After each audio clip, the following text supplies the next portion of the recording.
Good evening, ladies and gentlemen, and welcome to tonight's broadcast. We've got high school football coming your way here on Table Rock Sports. Want to welcome you and thank you for joining us this evening. I'm Jim McCoy along with Mark McLemore and Jonathan McCrary coming to you live from Cottage Grove High School in Cottage Grove, Oregon.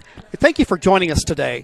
Welcome to the Lithia Superstore Game of the Week, powered by U.S. Cellular at Siskiyou. Today featuring the Cascade Christian Challengers and the Santiam Christian Eagles. We're pleased to bring you this game on TableRockSports.net in partnership with the Grace Cascade School District and our participating community business partners. Joe Brett is the executive producer for events on TableRockSports.net. Our sponsors keep these events free for fans to enjoy. Please let them know you appreciate their support.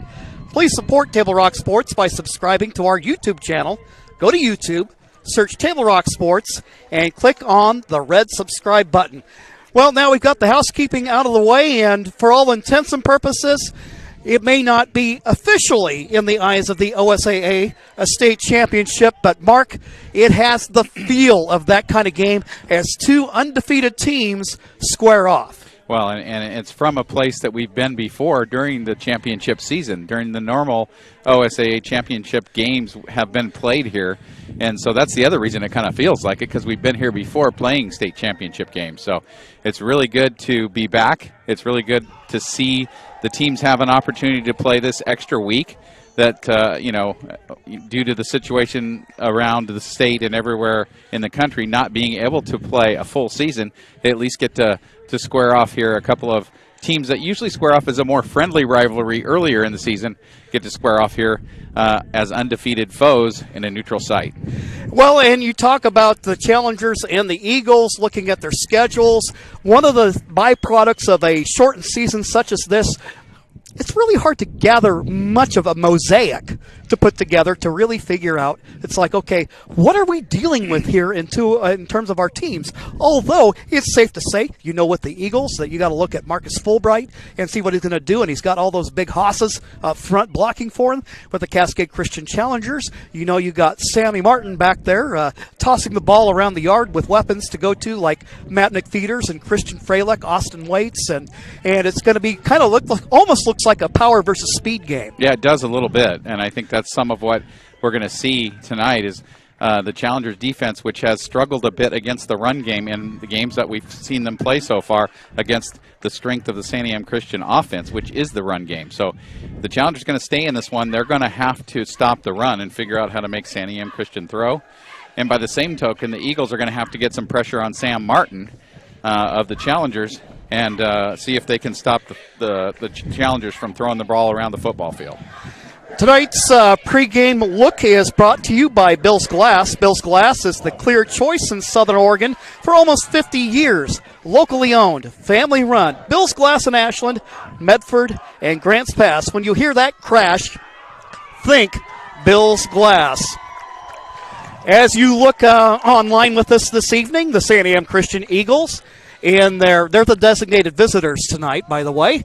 They're in their road white uniforms, while the Challengers are in their home black with purple numerals and gold trim. These teams, if you look over the history of the series between the two teams, predictably, it's swayed back and forth over the years. And as a matter of fact, you go back to 2017, state championship game. The Challengers and Eagles squared off right here on this field, and the Challengers prevailed. Although last year in a shootout against Hidden Valley, the Eagles are still the defending state champions. Yeah, absolutely. And it's interesting to see this year this Challenger team hasn't really faced a foe as talented as the Santiam Christian Eagles. So you mentioned it on the way up when we were coming up here that they did have 2 weeks to prepare for this game. So we'll see how that preparation plays out here as the Challengers are going to get the football first. Garrett Cowan getting ready to kick it away. The Eagles moving from left to right on your screen. The Challengers back deep to receive. Tyler Almacy is number 80. Christian Frelick, number 1. End over end kick works toward the end zone, and Almacy's just going to let it fly. And that the Challengers will take it out of the 20-yard line to start tonight's action. Yeah, a little extra help from the wind blowing a little bit in that direction of the kick here to start the game. And And taking advantage of it is Santiam Christian as the ball goes into the end zone and the Challengers get it at the 20. Challengers at the 20. Their starting quarterback, Sam Martin. He's joined in the backfield. Lone setback is Christian Freilich. Split out wide to the left is Will Pearson wearing number 8. And then in at a tight end spot, looks like we got maybe a double tight end set maybe happening here. Yeah, something a little different we haven't seen this year. Only 2 receivers out for the Challengers. Almacy in motion, and Freilich's going to take the first carry, and not a whole lot there. He struggles ahead. We'll give him a pickup of about 2 yards on the play to bring up second down at 8. So opening play from scrimmage. And we got a player down for the Challengers right off the bat. Looks like John Daly. Daly on the ground. Daly, one of the Challengers' offensive linemen. Try to set that lineup for you while we have a moment. Number 70 is Bryson Cannon. Joining him along the offensive line is Liam Bonatti. Also in there for Cascade Christian, we have Daniel Naring at center. Daly is on the right side of that Challenger offensive line.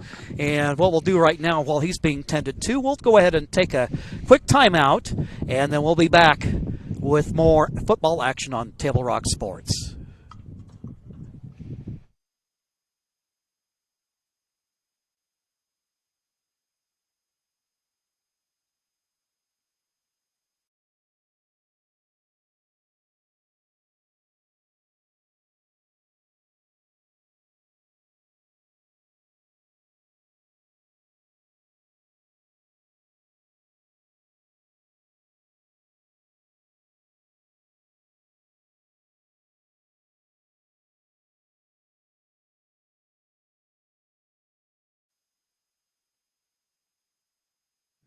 All right, we're working out the bugs here as we try to get started, but John Daly being helped off the field for Cascade Christian. Challengers find themselves in a second down and 7.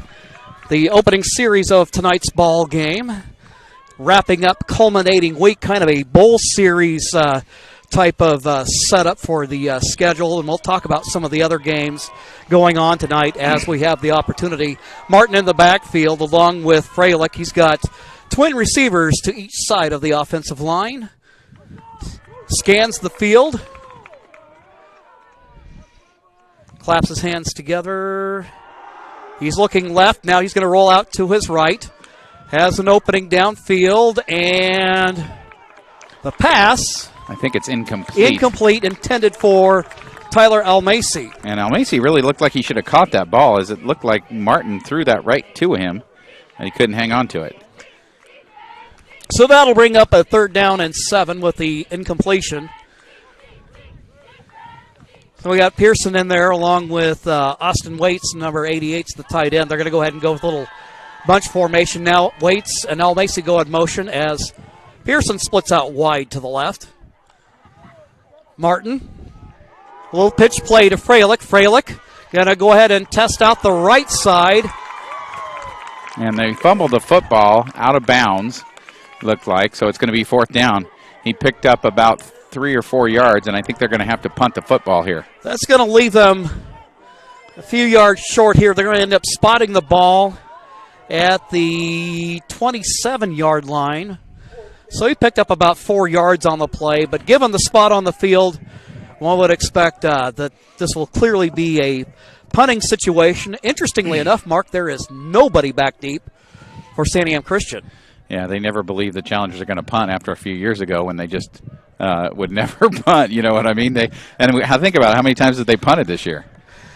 This may be, you still may be in the single digits, but a nice kick by Martin, and because it just rolls down the field uncontested, he gets all the way back to the 18-yard line. So the Challengers, nothing to take away from the series, but they leave Santiam in a situation where well, you would say that's not great field position that they start out with. No, Martin's done a nice job of sort of switching the field a little bit and at least giving the Challengers a full field to defend here as Santiam Christian takes over on their own 17. Up front for the Challengers defensively, we see Eli Snyder up there along with Liam Bonatti and Bryson Cannon. Cannon also we see on offense as a tackle. In the secondary, there at the corner of your screen is number 12, Cody Reese, first-year junior player. On first down, they're going to go to Fulbright. Fulbright runs into a swarm. Looks like he'll end up picking up about 5 yards on the play. So good first carry of the ball game for Fulbright. And he's going to be, there's no secret about the Santiam Christian attack. He's going to be the guy they're going to have to deal with this evening. Yeah, and he's going to get the ball often, and it's going to be up to the challengers to force Santiam Christian to do something other than run the football. They'll go with Fulbright as the single setback. Quarterback going to go ahead and roll out to his right. He's got a pretty good set of wheels himself, but he is tripped up by the challengers. There on the stop for Cascade is Matt McFeeters. And he actually lost a couple yards on that. Good job by Matt McFeeters coming from his corner spot and getting out on the edge and making the tackle. Well, we've talked a lot about the challengers and the things that they can do offensively, but defensively, just thinking recent weeks, the forces that guys like Cody Reese, Matt McFeeters, also Will Pearson as a linebacker, these guys have really stepped up and really added something defensively to Cascade. Well, and most teams have been able to. And the pass is picked off by Cody Reese. Reese with the football at midfield. He gets into Eagle territory, scampers up the sideline, and he'll be pushed out at the 23. And nice coverage down the field that time by Reese, keeping the receiver on his outside and the ball in the air. He's able to go up and make the catch and pick it off for the challengers and sets them up in excellent field position. Levi Villers, the intended target, and Cody was with him step for step. And he was able to take that one away. Ball, I would say, probably just a wee tad underthrown. So the challengers with an excellent opportunity here at the 21-yard line of Santiam Christian. Martin with twins to either side. He'll go left to Almacy. Almacy finds a seam opening. Nice block there on the outside by Pearson. Yeah, really nice block by Pearson, kicking it out, and Almacy picking up a nice gain there on first down. Challengers with a breaking opportunity. One of the things we haven't talked about tonight, Mark, is the possibility of turnovers and what a factor it could play here to maybe set the challengers out front. Yeah, it certainly was a big play there by Cody Reese and giving the challengers such great field position. Now they have to cash in on it. That's the key here. Waits in motion to the left side. He'll line up as a slot. Martin clapping his hands together, hands it to Freilich. Freilich, not much of anywhere to go. Actually, Martin carried it. And I think he picked up the first down. It looks like he got about 3 or 4 yards. So, Sam Martin, I think that's been the revelation, Mark, for me this year. I figured that Sammy could sling the ball playing shortstop in baseball, and we haven't seen him much quarterbacking the Challenger football team, but he's shown a nice set of wheels this year. Yeah, and he's making good decisions. That was a great decision that time. Freilich had no running room. He read the end. It was his job to keep the football. He keeps the football and picks up the first down for the Challengers. Challengers line up power right. Martin dropping back, short, looking to throw, completes it to McFeeters. McFeeters struggles inside the 5-yard line where he's brought down. But Sam Martin has this team working like an old, well-oiled machine here early in the first quarter. Scoreless ball game, as you can see on your John L. Scott scoreboard. And the second series of the game on the Challengers, all set up by the interception by Cody Reese. Yeah, nice throw that time by Sam, and a good job by McFeeters of catching the ball in traffic and picking up what he could. Freilich in the backfield. Martin looking left, little swing pass to Freilich. Freilich has room to the outside, gets inside the 5-yard line down to the 3. And he should be pretty close to the first down, I think. Looks like he's a yard short. So that'll bring up a 3rd and short. So actually the Challengers just short of a first down, and then to get the first down, they need to get down about the 2. They're going to spot that at the 3 right now. Challengers will go ahead and go with trips to the left. Almacy, Waits, and Pearson. McFeeters wide right. Now Waits and Almacy in motion. And that's the wide side of the field. And they'll hand it to Freilich. Freilich trying to barrel his way forward. Did forward momentum get him to the first down? He's got to be real close to that first down. Let's see what they're going to call. They're stopping the clock, which generally means that they got the first down. Let's see what they're going to call here. Checking into the Eagle lineup, we see number 79, Aaron Schaefer. A lot of big boys on this team. Schaefer at 290 pounds. And they're going to say it's fourth down. It's just short. So a decision time for the Challengers. You could take the points with kicker JT Knobloch, possibly, or you could go for it. Highly doubt that they're going to do that. If I know John Getman, the riverboat gambler that he is. Well, let's just say with 100 wins, coaching in 10 years, it served him well. Now whistle blows, stopping play. And he calls a timeout. All right. Think about it. I don't think he liked the play he had called, and he looks over to the referee and calls timeout. So, with timeout call, John L. Scott scoreboard. It's a scoreless ball game. Stick around. We'll have more coming up for you on Table Rock Sports.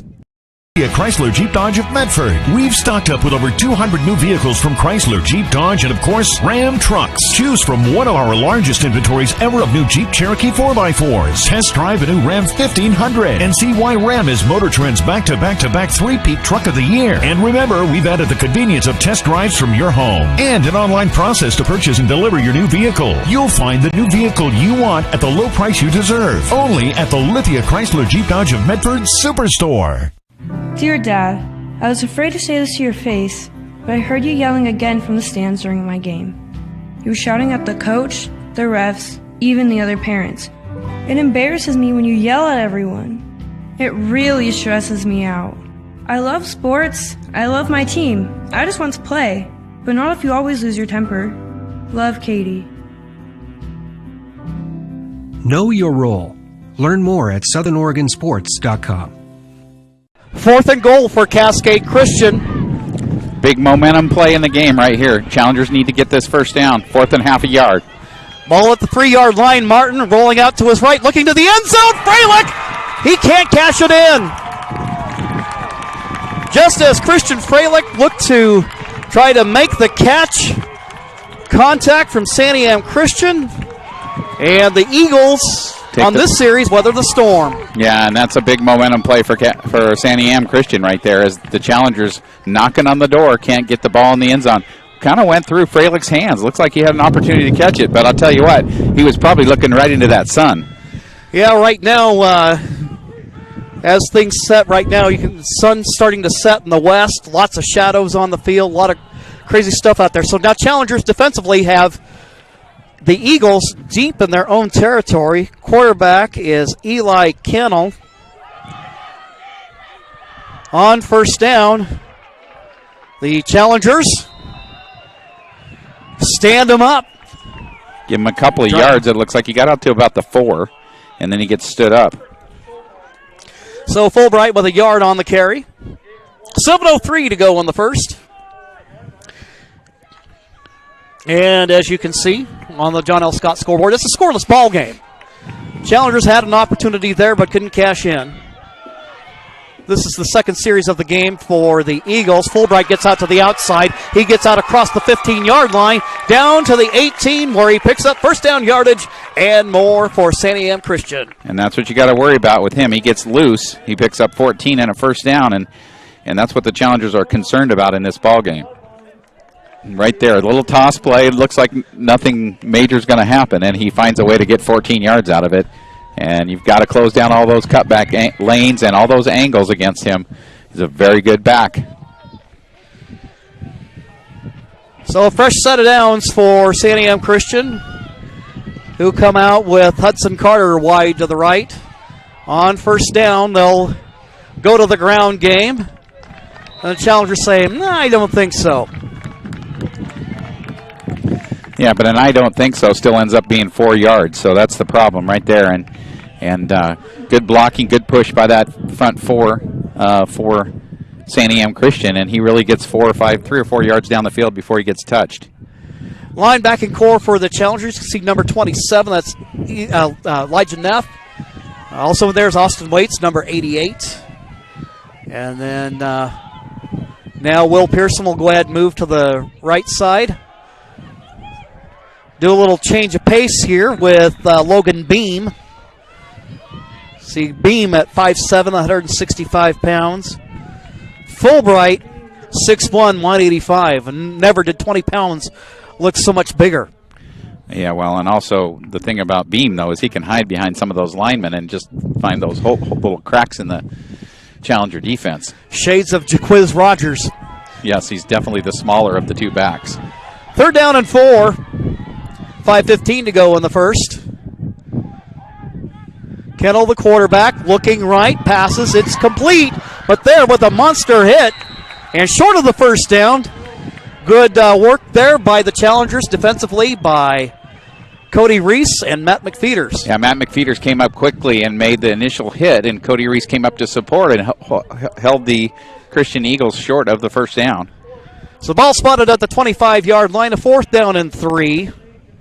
Garrett Cowan, we saw him kicking off earlier in the ball game. And back deep to receive for the Challengers, we have both Christian Freilich and Cody Reese. So a two-man return look that we don't often see. Well, they've been kicking. Everybody's been kicking away from Freilich, so I think they wanted to put somebody else down there. Little pick your poison scenario. Freilich, just gonna let it go. That's the safe play right there for the Challengers. You get the football back. You don't have to worry about possibly fumbling it. And as the sun's going down here, we can definitely feel the temperature following. Yeah, pretty breezy up here on top of the visiting press box, and yeah, it's one of those occasions that makes you glad that you're prepared for colder temperatures. So Challengers get it back. Remains a scoreless ball game with 4:14 left to go in the first quarter of play. Martin in the backfield. They'll hand to Freilich. Freilich finds an opening and quickly closes, however. Yeah, it does. That Santiam Christian defense does a nice job of running to the ball. Today's game is brought to you in part by My Circle K, powered by GP Energy. Morning motivation, crunch in your lunch, and fuel for your road trip begins with My Circle K. So what promised to be a shootout has been kind of a defensive standoff so far. Yeah, it certainly has. Kind of surprising me, and I'm sure most of the people that are watching as well. Martin dropping back, looking right, completes to Almacy, and nice pickup. Almacy with a nice job of putting his head down and getting that real close to that first down. I think he got it. Macy is one of those guys that is, every year you look for these new guys to kind of step up and step in. And Tyler Macy, just a sophomore, has been one of those guys. He's quickly become one of Martin's favorite targets. Yeah, he runs good routes, and he's often the guy that's open in the slot, because when you play the kind of defense like Santiam does with the two high safeties, the slot receiver going to the flat is the guy that's going to be open in that situation.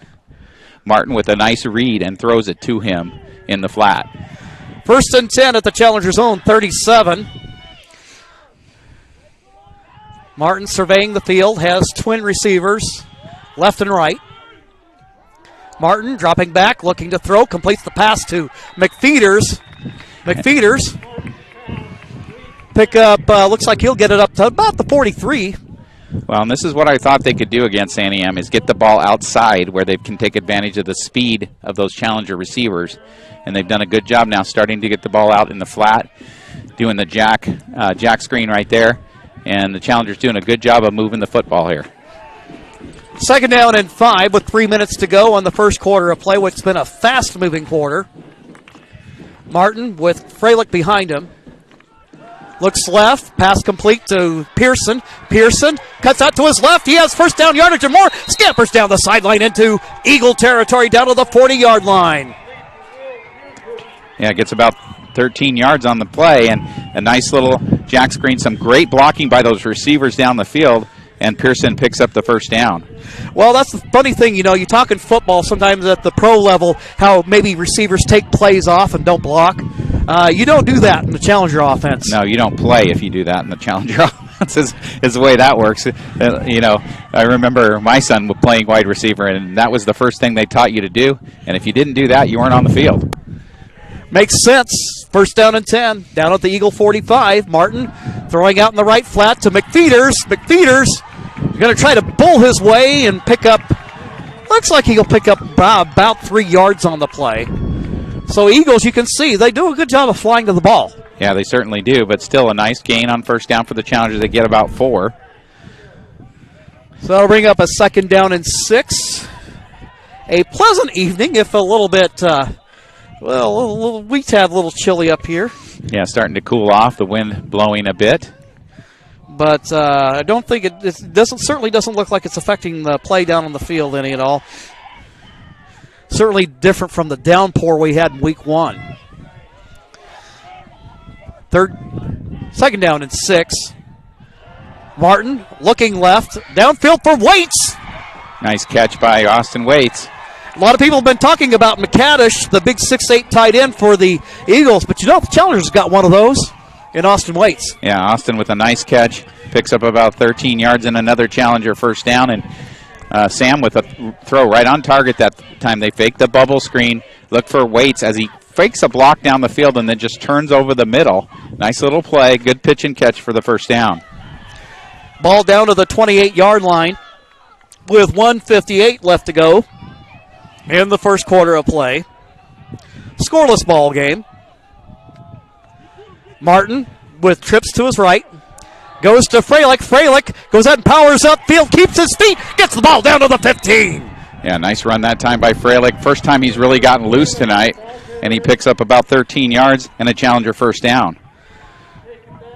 So the Challengers knocking on the door here. Had an opportunity on the previous drive, couldn't quite cash it in, but they're looking good. Moving the football. And we have a whistle flag out at the 15-yard line. And a false start on the Challengers, the first penalty of the game. So we talked about it at the top. Challengers got to play clean. They do. And they've done a good job really so far. That's the first, as I mentioned, first penalty of the game for either team. And both these teams, they know what they're doing. They've got good coaching. You see a lot of real good execution from both teams. And you're not going to see a lot of penalties tonight. Challengers and a first down and 15 at the 20 of Santiam Christian. Trips to the right. Martin looking left. Dumps. Going to try to pass. That's a little dangerous, but... Well, they were looking for a screen pass, and they actually kind of had it set up. A couple of the Santiam Christian defensive linemen were attacking Martin, but he wasn't able to find Freilich. They got on him before he really had a chance to get the ball out to Freilich for the screen pass. Seeing on that offensive line, one of the younger guys for the Challengers, Jackson Turi in the lineup tonight. Lined up inside of Bryson Cannon on the left side. Probably taking John Daly's spot, I suspect. And then we got Naring at center. And then we're on the right side, Christian Brem and Liam Benatti. Little movement there along the line. Suddenly gets real quiet. Yeah, the Challengers checking the sideline for the play. Santiam look like they're blitzing from the left side of the defensive line. It looks like they're coming. Martin, and he got pressure going his way, but completes it to Pearson. Pearson has some running room, and he'll move it down to the 8-yard line. Yeah, nice job that time. Good little screen pass again from Martin to Will Pearson. And boy, Challengers second and long, 2nd and 15. They pick up 12, make it 3rd and 3. 35 seconds left to go here in the first quarter of play. Scoreless ball game. But the Challengers have had a nice sustained drive here. And looking to put the first points on the board. Martin fakes the pitch, rolls to his right, looking downfield. He has a man. It's Austin Waits at the 5-yard line. Man, you got to love having a big target like that to throw to. Yeah, you got to. And he picks up about 5 yards, but just enough for that Challenger first down. Now 1st and goal for the Challengers. So the ball at the 4, just 4 yards to pay dirt, and the time winding down on the first quarter of play. Your John L. Scott scoreboard shows a scoreless ball game. We'll take a timeout and be back with more here on TableRockSports.net. To get from here to there. By using public transit, bicyclists can go farther, save money, and improve the environment. RVTD. Here to get you there. What is a getaway? Is it leaving the familiar behind? Or discovering a place that feeds your hunger? Where passion sings, food is a culture, and every performance demands an encore. So let the journey be your destination. Then feast your eyes and nourish your soul in Southern Oregon. Your reservation starts when you travel Medford. You need to get from here to there. Using public transit to get to and from work gives you peace of mind and can save you money. RVTD. Here to get you there. Welcome back to Cottage Grove High School. Good football game going on here right at the end of the first quarter. Cascade Christian would like to thank our sponsors. Kelly Connect does a good job with all your different needs, IT needs and those kind of things. Metal Masters and Diode Laser Concepts, just some of the sports sponsors for Cascade Sports. Thank you very much. We sure appreciate it. And also, of course, those that make Table Rock Sports possible, like John L. Scott, sponsor of the scoreboard here this evening. Challengers and a 1st and goal at the 4. Martin looking to his left, looking at the corner of the end zone, and it is knocked away. Good defensive play by the Santiam Christian Eagles. Looking to take advantage of a McFeeters over there in the corner with his height, and a good defensive play out there. Looked like Reisinger? Yeah, looked like Reisinger there for Santiam Christian, knocking the football away. And ordinarily, it's a matchup you take all day. Reisinger at 5'8", McFeeters at 6'3". Yep. Let's see if they might go back to it again. You never know. Challengers will come out with twins to either side. Freilich in the backfield along with Martin. Martin rolling to his left, looking to the end zone. Again, tries to hit McFeeters, and good defense again by Reisinger out there. Not able to complete the pass, brings up 3rd and goal. Yeah, you see Reisinger back there in the secondary along with Logan Beam. He's number 20. Also in the secondary, Levi Villers. That particular pass, though, looked like one that Matt should have maybe caught. Looked like certainly that it was catchable. We're thinking 4-down territory here, Mark. Well, if they went for it the last time, kind of imagine that they would go for it again. But right now, it's a 3rd down and goal to go at the 4. Empty backfield. Martin looking left. He finds Freilich. Touchdown. Yeah, I saw that one coming. Freilich in the slot and no one outside of him. That's exactly what you would do in that situation to get the touchdown, and they do. 4 yards. 4-yard touchdown. Cascade Christian on the board. So Cascade Christian on the board first with a little touchdown pass from Sam Martin to Christian Freilich, who's been a big part of this Challenger team right from his freshman year. Into a attempt the point after his sophomore kicker, JT Knobloch, out of the hold of Martin. And Knobloch up and good. Your John L. Scott scoreboard with 11:47 to go in the half. Challengers lead 7-0. We'll be back after these messages on Table Rock Sports.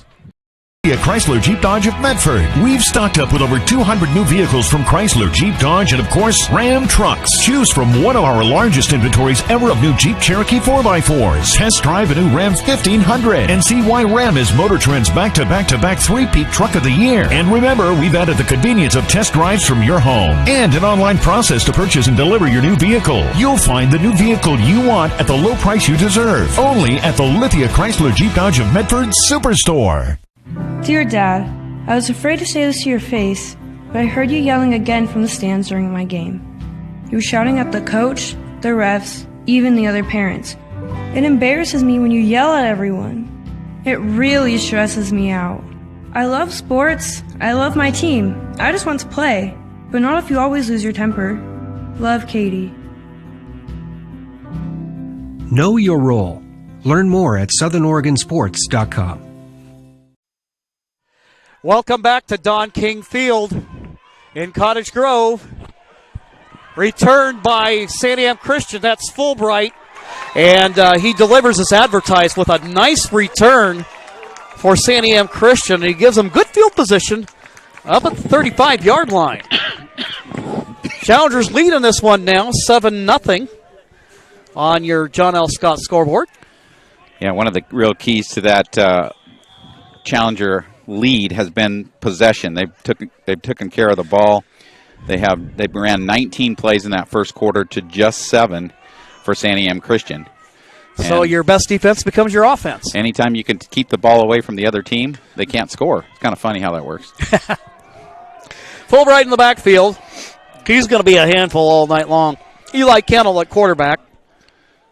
Hands on first down. He's going to go ahead and cut it to the right. And Challenger's not a bad, flying to the ball. It's just you can see that big offensive line of Santiam Christian doing a nice job of getting some push to give him a little bit of momentum. Yeah, and a nice job that time, though, of stringing the play out and not giving him, he's working his way down the line looking for a hole to run in and doing a nice job of picking one out there and picking up about 4 or 5 yards on first down. 2nd and 6 at the 39.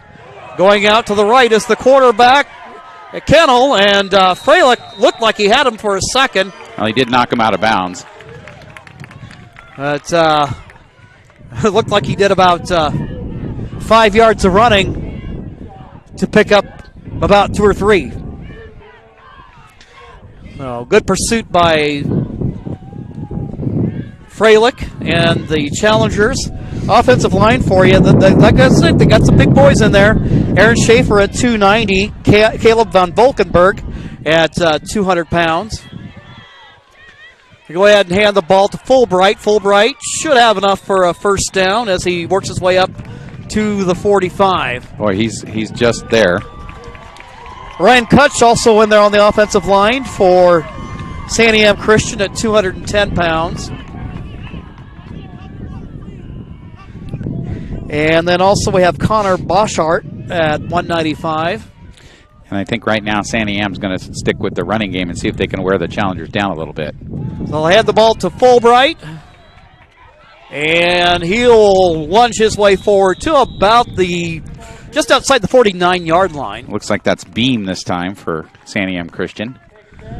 So, yeah, Santiam going to the ground game, what are they throwing? One pass, 2 passes the whole game? 1 so far. And that was a pick. Well, the second one was a pick. They thrown 1 other than I forgot about the pick, actually. I didn't write that down. But, yeah, that's the second one was the pick. So, not hard to see what the formula for both teams offensively will be tonight. The ground game of the Eagles versus the passing game of the Challengers. In motion is Reisinger. They'll hand the ball, and once again, it'll go to the smaller of their 2 backs. Logan Beam with the carry. Just past midfield. Looks like he'll pick up about 2 on the play. And now he'll check out as Fulbright checks in, along with number 84, Hudson Carter. So a 3rd down, 2 to go at the Cascade 47. I don't think you're going to get surprised by what they're going to do here. No, if you're the Challengers, let's see what they do if they decide to bring a couple linebackers. I suspect they'll hand the ball off, and it'll be to that guy wearing 32. That would be pretty much everybody in the stadium's expectation, I would think. But the question is, can you stop it? No, you can't. And it looks like poor momentum should get him a first down as he works us down to the 44. And Fulbright trying to work on getting his team fired up as he motions for the first down. That will move the chains. Eagles trailing in this one 7-0, so they're working on trying to an answer here. And Challenger defense getting pushed around a little bit so far by that big offensive line. 1st and 10, down at the Challenger 44. 8:48 to go in the first half of play. I'll hand the ball to Fulbright. Fulbright works his way down to... And I tell you what, you think you have him. And then he picks up a couple more. Well, he spins off. The one guy's not going to tackle him. And so you've got to get multiple guys to the point of attack and get him on the ground. And right now they're just picking up 4, 5, 6 yards a carry and moving the football down the field. Ball down to the 38. Pickup of 6 on first down. Brings up a 2nd down and 4. It's Kennel in the backfield along with Fulbright. Have a motion man, little fly sweep action as they hand the ball off, and he picks up some running room, and he'll pick up the first down. Hudson Carter. Yeah, nice job that time by Carter. Oh, wait a minute. The ball's fumbled. Is there a fumble on the play? There is, and the Challengers get it back. So just like that, the second turnover of the ball game halts an Eagle drive.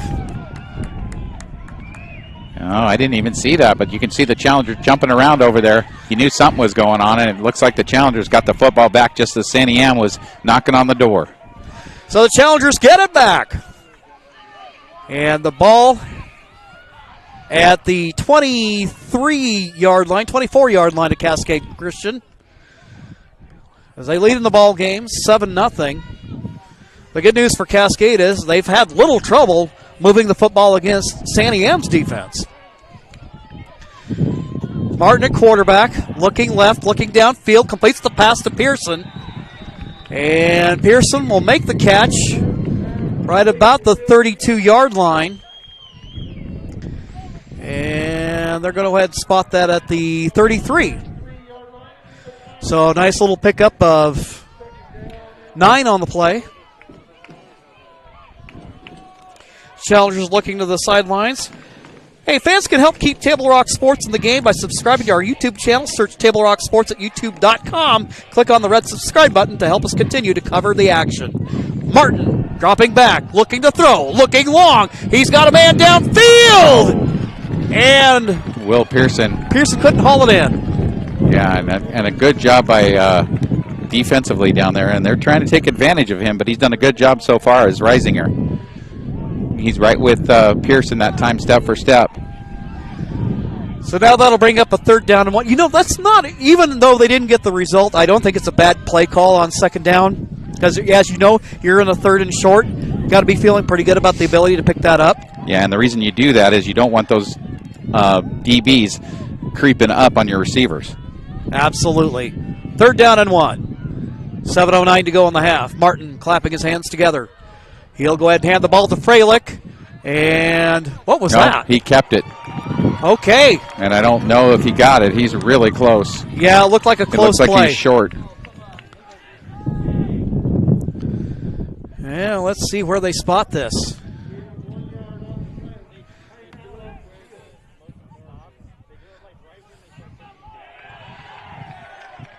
And I think they gave the challenge. No. What are they doing? They got it at the first down. They gave him the first down. So that'll move the chains. The Challengers. That was a close call. It was. But you heard the roar from the Challenger sideline. Yep. They'll be more than happy to take it. 7-0 ball game. 6:36 to go in the half. The Challengers with the lead and the rock.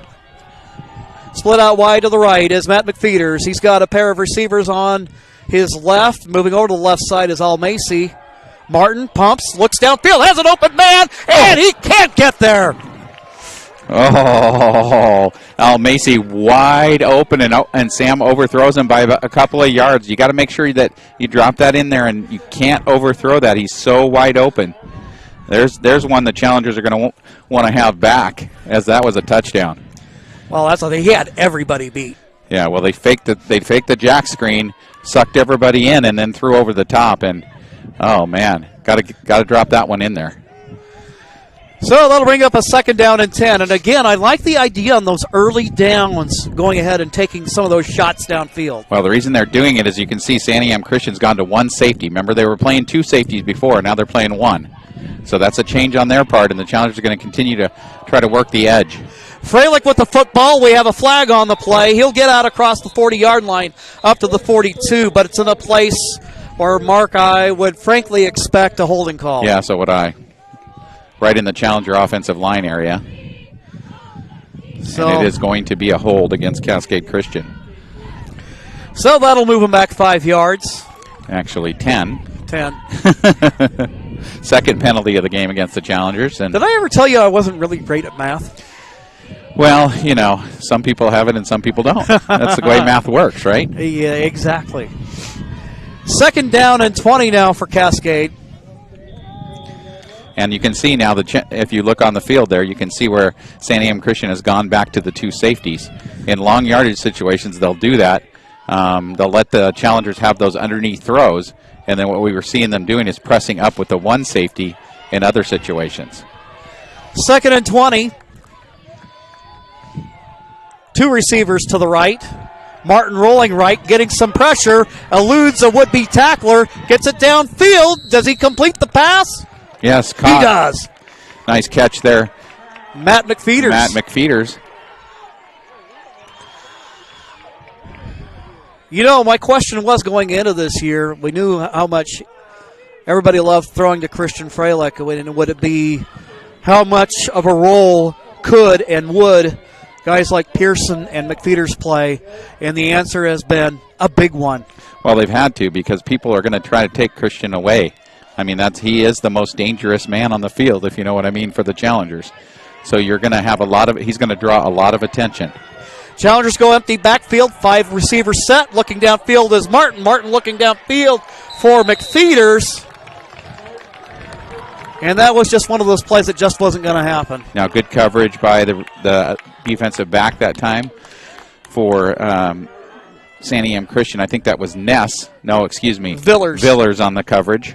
Mm-hmm. And that'll bring up a 4th down and 13. And that penalty really costly for the challengers, that holding penalty. So challengers will go ahead and kick it away. And JT Knobloch going to kick it away. We don't see much of him punting, but does a pretty nice job there. And nice tackle by McFeeters. On special teams, the challengers. Good kick, good coverage. With 4:53 left to go in the first half.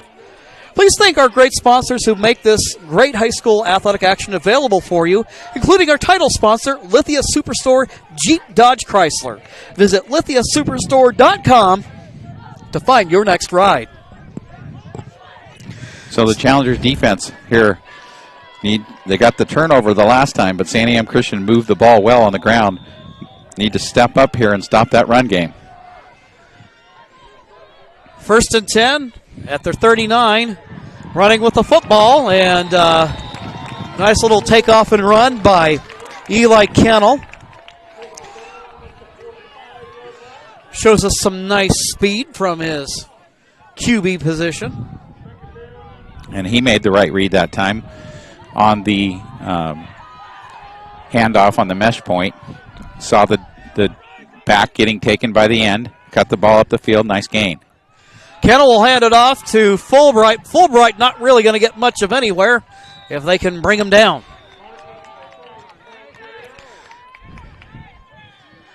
He'll pick up a couple yards on the play, however. And they're going to bring up a 3rd down, and we'll call it 1. Ball spotted at the 48-yard line. 4 minutes to go here in the first half of play. Challengers, again, 3rd and short for Santiam Christian. Got a motion man. They fake the sweep, and it's going to be Kennel. Kennel strings it out, and taken down by Cody Reese out there on the backside, but not after he picked up about 5 yards in a first down. So the Eagles work their way into Challenger territory, looking to try to knot this game up. It's a 7-0 Challenger lead here late in the first half.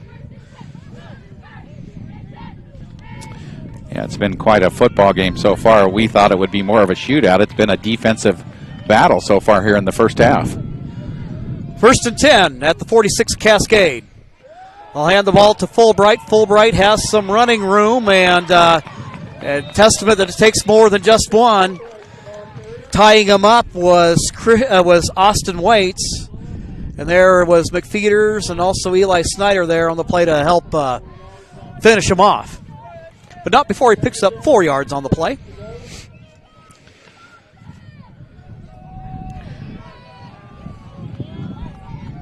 Second down and 6 at the 42. I tell you what, all this ground game does make for a fast-moving half. And they'll go ahead and fake the fly sweep, and we have a player down for Cascade. And running out of bounds. Looks like Elijah Neff there in the backfield, but running to the sidelines is the quarterback, Kennel. And he actually loses a couple of yards on that play. So it'll bring up now a 3rd down and 8 after the loss of yardage on the play. 2:11 to go in the half. Sun coming down in Cottage Grove. 2 undefeated teams, the 5-0 Eagles, the 4-0 Challengers. They're going to go ahead and hand the ball, and ball's on the turf. It's loose, but it looks like the Eagles will recover. But it will be 4th down, but 4th and manageable for them. I would suspect they're going to go here, but we'll see. Caleb Van Volkenberg with the heads-up play to keep the ball in Eagle possession. 4th down and 3 with the ball at the 39.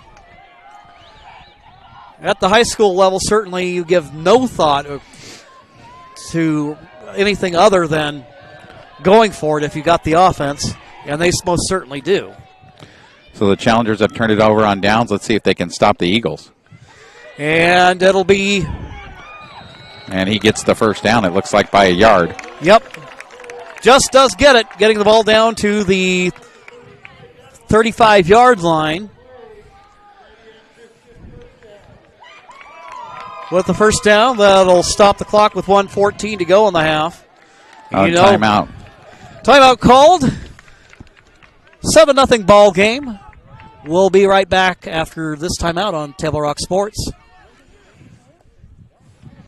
Chrysler Jeep Dodge of Medford. We've stocked up with over 200 new vehicles from Chrysler, Jeep Dodge, and of course, Ram trucks. Choose from one of our largest inventories ever of new Jeep Cherokee 4x4s. Test drive a new Ram 1500 and see why Ram is Motor Trend's back-to-back-to-back three-peat truck of the year. And remember, we've added the convenience of test drives from your home and an online process to purchase and deliver your new vehicle. You'll find the new vehicle you want at the low price you deserve. Only at the Lithia Chrysler Jeep Dodge of Medford Superstore.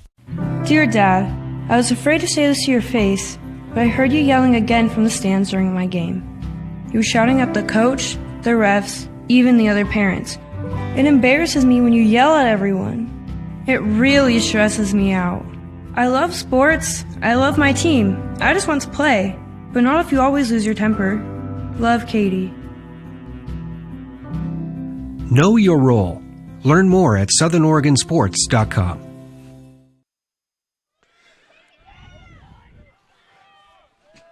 First down and 10 for Santiam Christian, looking downfield. Pass is caught.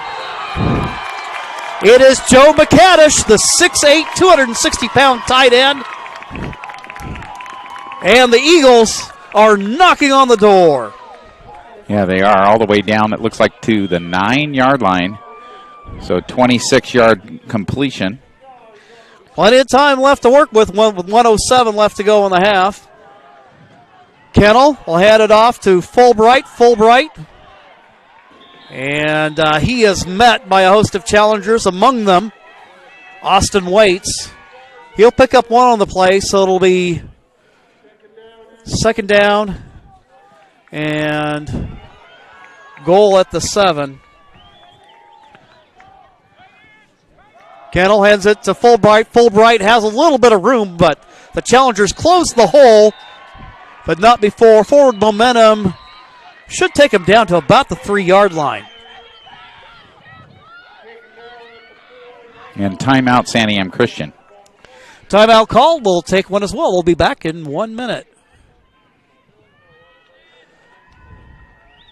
Workers' comp claim was denied. Or was it accepted? Now what are you supposed to do? Find out for free. Call Schlesinger and de Villeneuve immediately and let us fight for you. Since 1991, Medford area residents have looked to Eye Care Associates of Southern Oregon for vision care for the whole family. Specializing in optometry for adults and children, ECA uses state-of-the-art diagnostic tools to scan for health risks and get your prescription just right. Get your students a comprehensive vision check to ensure they have their best chance to learn and succeed. And look good while you see well. Specialists in our optical boutique have extensive styles on hand or can special order. We hope to see your family at Eye Care Associates of Southern Oregon. Visit eyecaresouthern.com to learn more. Waiting, even a few days, to report a work injury or illness could cost you everything. But how do you know what you should do? Find out for free. Call Schlesinger and de Villeneuve immediately and let us fight for you. Freilich. Here at Cottage Grove, third down at the 4. And challengers. Do the Eagles make it in? Nope, they're down to the 1. Down the yard line, so it'll be well, actually, they've got, it looks like they've got that right down almost like the half-yard mark, but nonetheless, it's fourth down, and they're just outside the end zone. And they knew they had the timeout left, so they did go ahead and run the football, take the timeout. So now they have their choice, really, from the 1. You can do whatever you want. It's fourth down. So they got their whole bag of tricks available. Run the football, throw the football. Big play, though, obviously, right here before the half. Medical Eye Center is helping bring you today's action. They have a wide range of eye care services for the whole family. Visit medicaleyecenter.com to learn how they might help your vision needs. 29 seconds to go in the first half of play. Ball down at the 1-yard line. Fourth down. Kennel hands it to Fulbright, and Fulbright walks it right in. Santiam Christian gets on the board on a 1-yard run by Fulbright. And I tell you what, you got to give credit to that offensive line. Yeah, there's a big gap in that time for him to run through. He just waltzed into the end zone. Garrett Cowan going to attempt the point after in an attempt to tie up this ball game.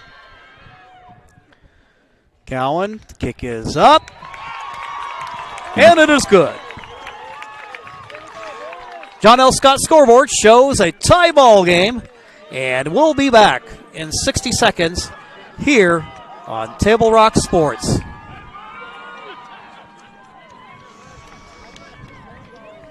My Circle K, powered by GP Energy, you can turn an ordinary lunch break into something extraordinary with crispy, crunchy chicken.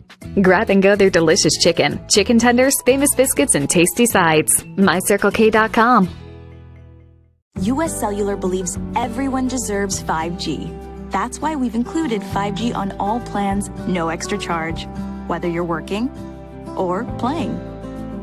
All US Cellular plans include 5G, no extra charge. Get the new Samsung Galaxy S21 5G free with no hidden requirements. US Cellular. Get the latest 5G phones for free today at Siskiyou Cellular, an authorized agent for US Cellular with 7 Valley locations. Visit souscellular.com for details. Fuel your daily adventure at My Circle K, powered by GP Energy. Whether it's morning motivation to get your day going, adding crunch to your lunch, fueling up for a road trip, your journey begins with My Circle K, powered by GP Energy. Here at Cottage Grove, tie ball game. Challengers receiving the kick. And it'll be taken just outside the end zone.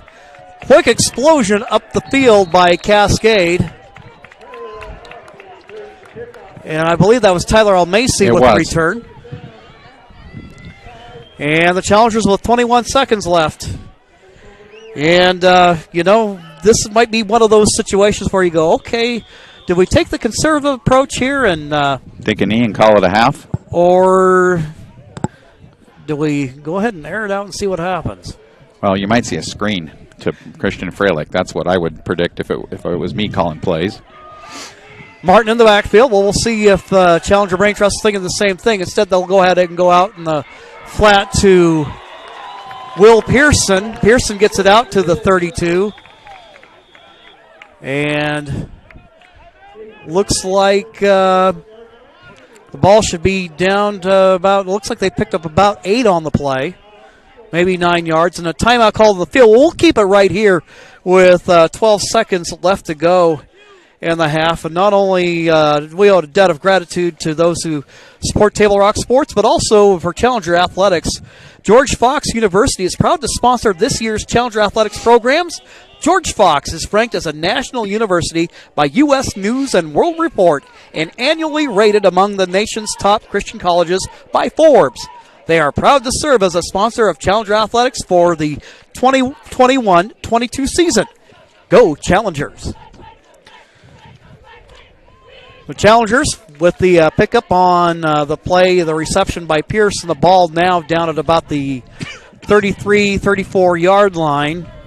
12 seconds to go in the half. This game probably far different than anybody expected, Mark. Yeah, I think so far it's been a surprise for pretty much everybody. You know, both teams thought they were going to come in and score points, and that's been a struggle for both teams so far. And another pass complete by Pearson, and Pearson, of course, will stop the clock by running out of bounds as he approaches midfield, and there's still 8 seconds to work with. So these two teams, last time they met on this field back in 2017. Trying to think, they haven't met since that state championship, have they? I don't think so. I don't think they have, and they met twice that year. The Challengers took them both, but Mark, you and I can remember days gone by where the pendulum swung heavy in the Eagles' favor. They've had some great athletes over the years. Martin, he is just flattened. And that will end the first half. Coming up and coming out of nowhere for Santiam Christian, Bryant Jones. And that will end the first half of play. What an electric half of football it's been. Don't ever let anybody fool you into thinking that low-scoring games are boring, because this has been quite an affair. At the half, on your John L. Scott scoreboard, it shows the Challengers and Eagles knotted up at 7 apiece. We'll take a timeout, and we'll be back with our halftime show right here on Table Rock Sports. Choose a company that best represents you and our local community. Choose a company that focuses on relationships rather than transactions. Choose a company that empowers their employees and provides growth opportunities from within. Choose a company that shows compassion and rises to the occasion in times of need. Call a John L. Scott broker today. This year, don't just replace your windows, renew them with beautiful and energy-efficient windows from Bill's Glass. Having new windows installed by Bill's Glass dramatically update and improves the look of your home and helps reduce energy bills year-round. Let Bill's Glass show you what you've been missing. Bill's Glass, the largest glass company in Southern Oregon for your home or auto, as well as the trusted industry leader for over 50 years. Bill's Glass in Ashland, Medford, and Grants Pass. I think in our stores that we have the best selection and the best value for the dollar. My name's Haley, and I've been showing sheep for 5 years through 4-H and pigs for 2 years through 4-H. 2 years ago I got grand champion, and today I got reserve grand champion. It's a really good program, and it teaches the kids self-responsibility. The program wouldn't be how it is today if we didn't have people like Sherm coming out and supporting us. If you shop with us, you will save money. It takes meticulous planning,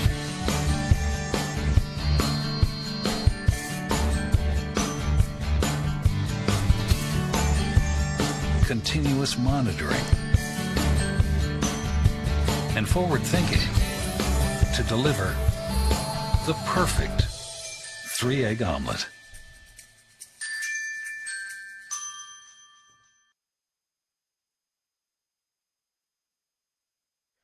Well, stick around. We've got the halftime report brought to you by Medford Parks and Recreation Department and PlayMedford.com. Programs, sports leagues, and activities for everyone in the family are starting up again. Visit PlayMedford.com to learn more. We have a tie ball game at the half. The Challengers and the Eagles at not 27, not 17, 7-7 ball game. It's been what you would expect, actually, from a pair of championship caliber teams in the first half. Both teams with their opportunities. Eagles standing strong on a couple of drives defensively, and the Challengers defensively creating 2 turnovers in the half. And we've seen between the 20s, or maybe I should say more like between the 5-yard lines, good job of moving the football, but punching it in has been an entirely different task. The Challengers got on the board first with 11:47 to go in the half. It was Sam Martin connecting on a 4-yard touchdown pass to Christian Freilich. The extra point attempt by J.T. Knobloch good to make it a 7-0 ball game.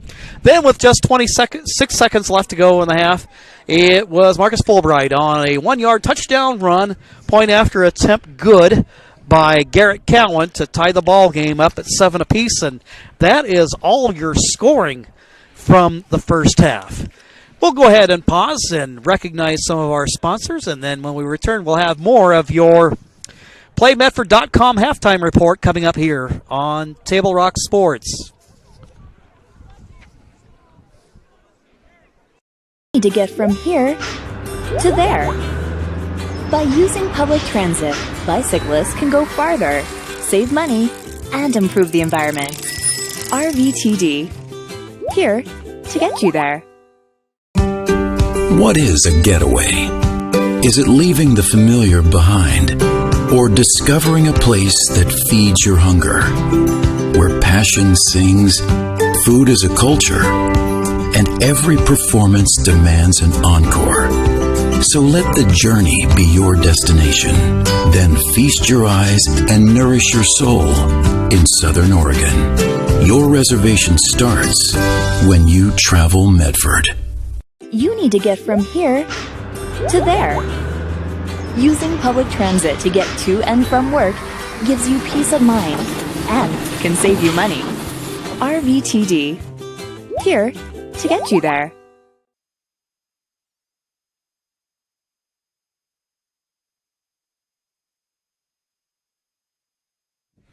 Welcome back to the PlayMedford.com halftime report. Jim McCoy along with Mark McLemore here on the camera tonight for us is Jonathan McCrary, and thank you for joining us. A lot of action going on around Southern Oregon as basically we have a lot of culminating week football games going on, but before we dive into that right now, let's go ahead and check in with Mark for the halftime stats. Well, as you would imagine, pretty close statistically in the first half. Both teams fighting hard. Both teams having trouble a little bit moving the football. Santiam Christian first, 7 first downs in the first half. They ran the ball 25 times in that first half, mostly in the second quarter for 98 yards. Passing for Santiam Christian, Kennel was 2 for 3, and the one he didn't complete was an interception to Cody Reese. So he actually completed all 3 of them, but 2 for 3 for 27 yards in the first half. Santiam Christian with 35 yards in returns for a total offense of 160 yards for Santiam Christian in the first half. What hurt them is they had a fumble and a pick, so 2 turnovers for Santiam in that first half. Specifically the fumble when they were driving down the field, to tie the game at that point in the game, really critical for them. But the Challengers didn't help themselves out either, as they had a turnover on downs inside the Santiam Christian 1. So really, this game could be 14-14 right now if those 2, turnovers didn't happen. But it's only 7-7 for the Challengers in the first half. They had 9 first downs to Santiam Christian 7, like we said. Rushing yards for Cascade Christian, 8 carries for 20 yards. Passing, Sam Martin 15 for 23 for 117 yards in the first half. So almost exact opposite. Santiam Christian 98 on the ground. Cascade Christian 117 through the air. So you are seeing exactly what Jim said earlier, the passing offense of the Challengers versus the rushing offense of Santiam Christian. Total offense for the Challengers, including 20 yards in returns, is 157 yards. To Santiam Christian's 160, so it doesn't get much closer than that. It's 7-7 on the scoreboard. 2 penalties against the Challengers for 15 yards. No penalties against Santiam Christian in that first half. So a real clean football game so far. The Challengers, again, with just that 1 turnover on downs inside the Santiam Christian 5-yard line, and Santiam Christian with the fumble and the interception. And so far, those have been the key plays of the game, I think, Jim. Absolutely. Well, a couple of quick scores to pass along to you as I look at the John L. Scott scoreboard. North Medford against Sheldon tonight. It's North Medford leading 34-16. That game with 7:56 left to go in the ball game. And then the first quarter, it is Douglas, a team that the Challengers saw earlier this year. Douglas leading Phoenix in the first quarter by a score of 8-0. Some other games that'll be kind of interesting to know about will be Henley versus Crook County. They're playing tonight. A lot of people also have their eyes on the game in the 4A ranks between Cascade and Banks. And then, of course, we mentioned earlier Grants Pass, North Bend playing, and then Roseburg against Springfield is also some of the other action going on. And then talking about Challenger sports, the Challenger volleyball team, another program that has gone through the season undefeated, and they're in the semifinals of the culminating week tournament tomorrow against Clatskanie. Yeah, and that's going to be a big match for the Challengers, as they probably Santiam Christian in the other side of that bracket would probably end up meeting Santiam should both teams win in the championship game. So a lot of familiarity between these two schools, a lot of good sportsmanship.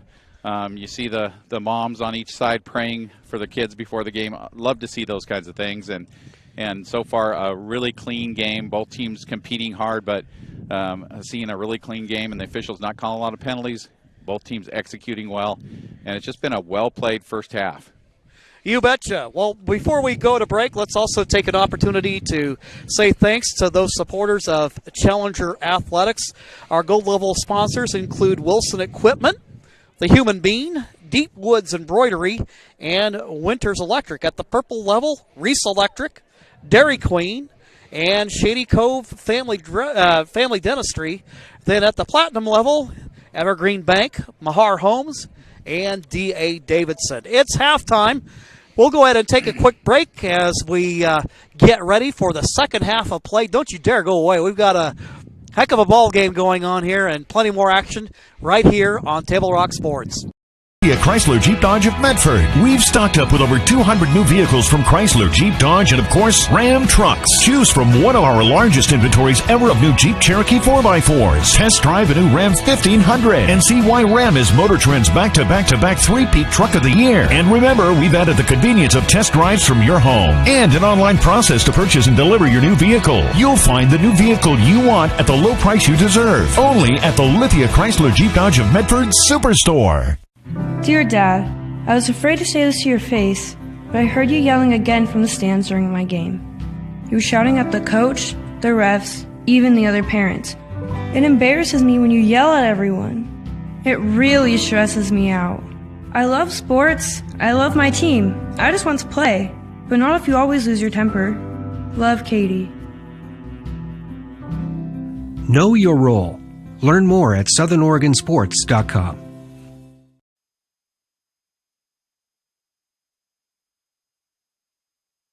Your workers' comp claim was denied. Or was it accepted?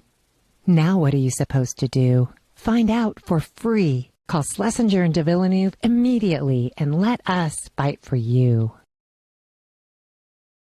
Since 1991, Medford area residents have looked to Eye Care Associates of Southern Oregon for vision care for the whole family. Specializing in optometry for adults and children, ECA uses state-of-the-art diagnostic tools to scan for health risks and get your prescription just right. Get your students a comprehensive vision check to ensure they have their best chance to learn and succeed. And look good while you see well. Specialists in our optical boutique have extensive styles on hand or can special order. We hope to see your family at Eye Care Associates of Southern Oregon. Visit eyecaresouthern.com to learn more.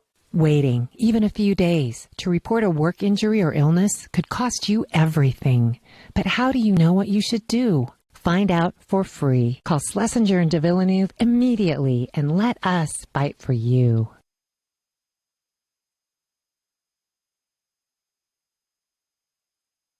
I think in our stores that we have the best selection and the best value for the dollar. My name's Haley, and I've been showing sheep for 5 years through 4-H and pigs for 2 years through 4-H. 2 years ago I got grand champion, and today I got reserve grand champion. It's a really good program, and it teaches the kids self-responsibility. The program wouldn't be how it is today if we didn't have people like Sherb coming out and supporting us.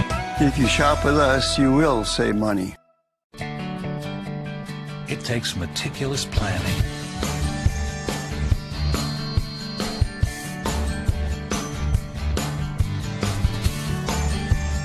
continuous monitoring, and forward thinking to deliver the perfect 3-egg omelet.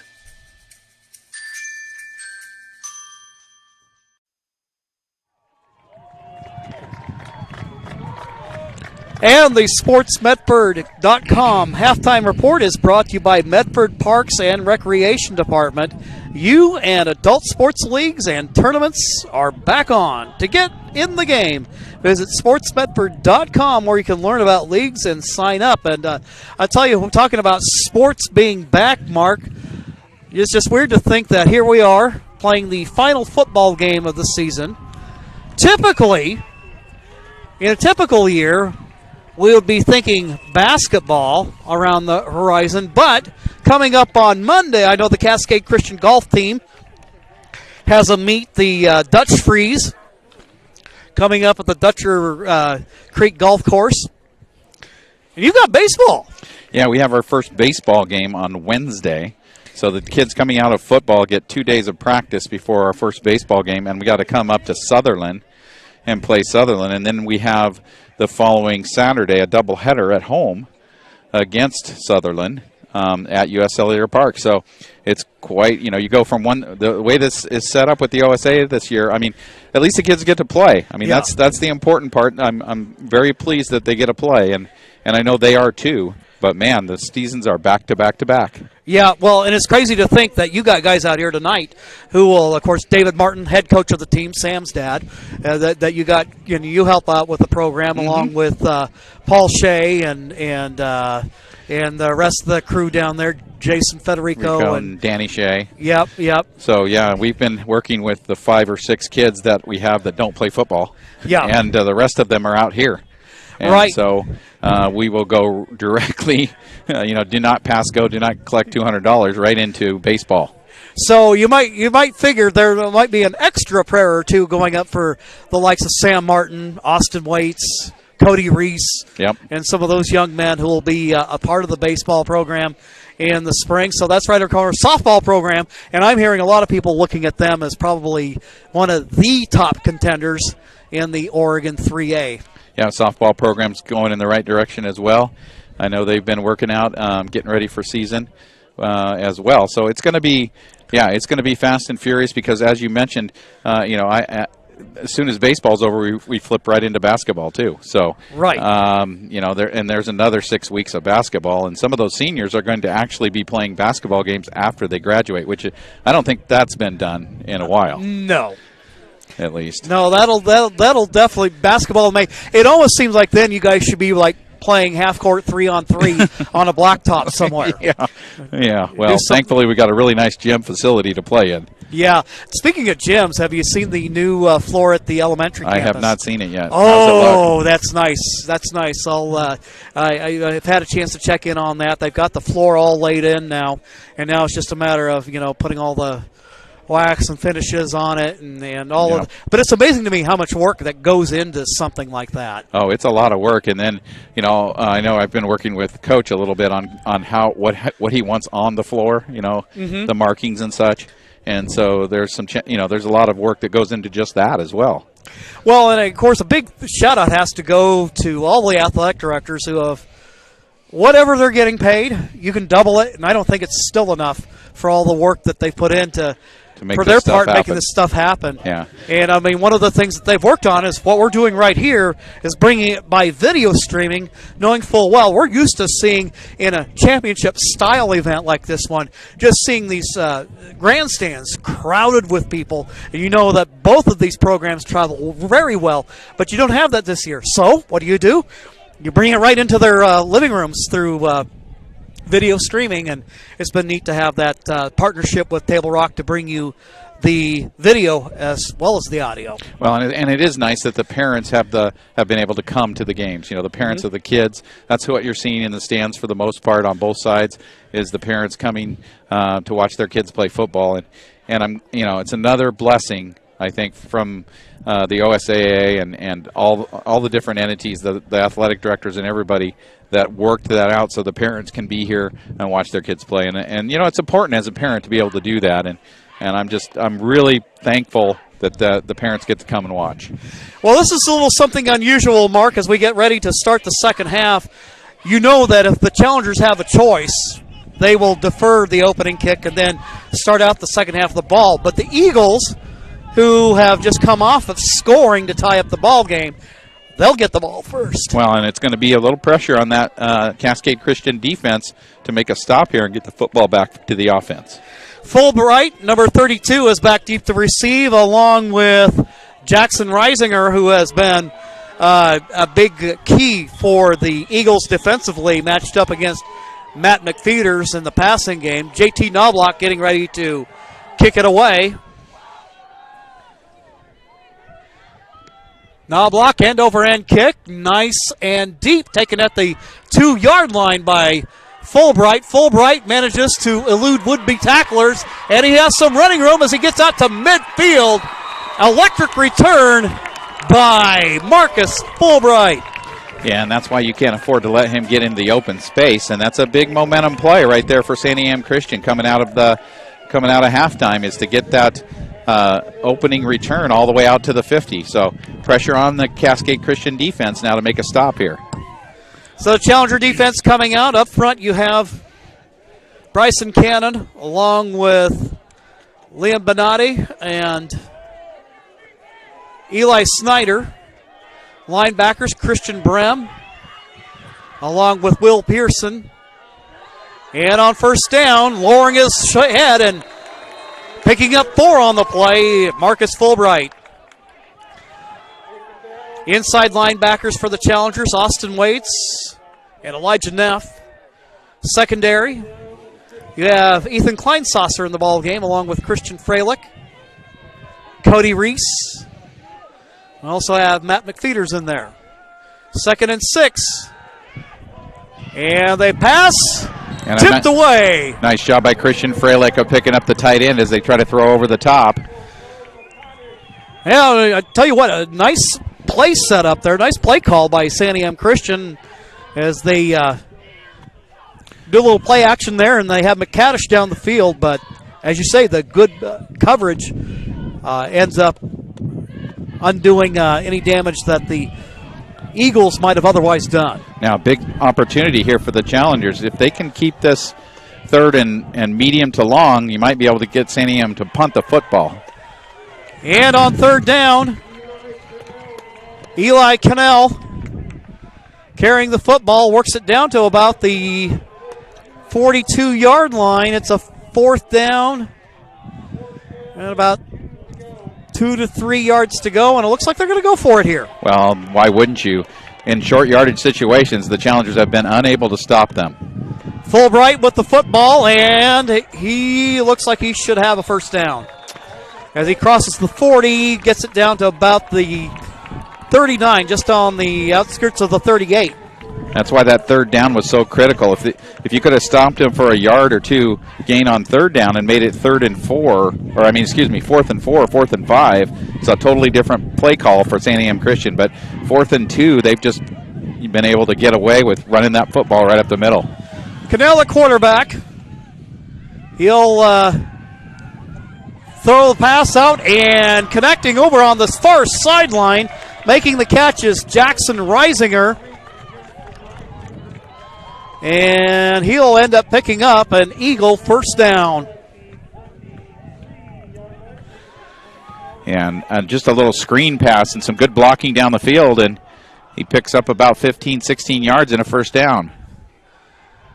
1st and 10 at the 24. Cannell hands it to Fulbright. Fulbright bottled up, though, after a short gain on the play. That'll bring up 2nd down, and they need more plays like that. Yeah, exactly. They'll give him 2 on the play. They'll bring up a 2nd down and 8. It's about the only 2-yard gain we've seen him get all night. He's usually 4 plus. So good job by the interior of that Challenger line of holding him to just the 2 yards. Split out wide to the left as Hudson Carter, Reisinger, the slot man on his side. And Cannell looking to throw downfield. We have a flag in the secondary and a touchdown, but we have a flag on the play. I think we have an illegal formation, or maybe too many men on the field. I'm not sure which it is. It's a false start against Santiam Christian, so this one's not going to count. It's going to come back. I tell you what, he looked like he was catching a pop fly at third. And so it's funny, with a smaller crowd here, you can hear a little bit more of the conversation going on down on the field. But with the illegal formation, call against the Eagles, that'll move the football back to the 27. Usually means they don't either have too many guys on the line of scrimmage or not enough. And that both officials on both sides of the field flipped through the flag, so both of them knew that they had an illegal formation. 9:42 to go in the third, tied at 7 apiece. Eagles on the move. Cannell rolling out to his left, and he's going to take off and run with it. And he'll end up picking up a pretty healthy chunk of yard. It looks like he might be inside the red zone for Santiam Christian. Yeah, nice job. Well, he's down at about the 18, it looks like. Third down and about 3. So Cannell showing us his wheels here. For a nice pickup on the play. Third down and 4. Ball down at the 18. So a nice job by Santiam Christian getting the good return and now moving the ball down the field. A couple of first downs here and getting themselves into the red zone. Cannell hands the ball to Fulbright. Fulbright has running room to the end zone. A nice play back there by somebody who knocked that ball away for the Challengers. And they're checking him out here in the back of the end zone, and they're going to take a look at him, see who that is. So a timeout call on the field. John L. Scott scoreboard shows a tie ball game. We'll be back in 60 seconds here on Table Rock Sports. My Circle K, powered by GP Energy, you can turn an ordinary lunch break into something extraordinary with crispy, crunchy chicken. Grab and go their delicious chicken, chicken tenders, famous biscuits, and tasty sides. MyCircleK.com. U.S. Cellular believes everyone deserves 5G. That's why we've included 5G on all plans, no extra charge, whether you're working or playing. All U.S. Cellular plans include 5G.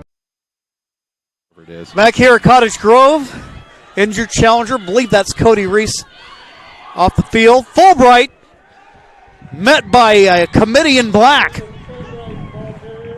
And maybe gets a couple of yards on the play to bring up third down. So nice play by the Challengers of swarming to the football. Now third and long, one of the first third and longs the Challengers have been able to get Santiam Christian in. Reisinger in motion.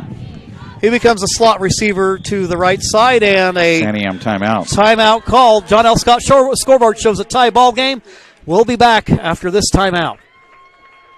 My Circle K, powered by GP Energy, you can turn an ordinary lunch break into something extraordinary with crispy, crunchy chicken.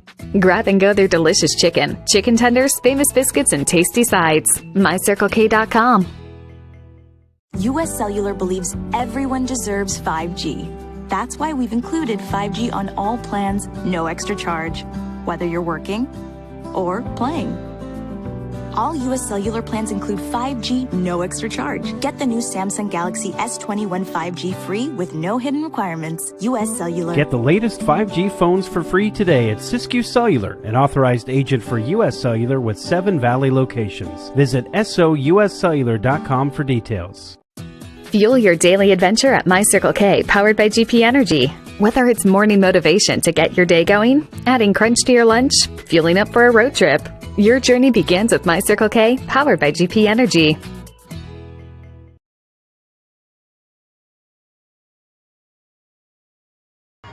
Here at Cottage Grove, and we've got defensive pressure by the Challengers and a takedown. Elijah Neff in there from his linebacker spot. What a play by Elijah, getting in there and tackling him for about a 4-yard loss. So that'll bring up fourth down.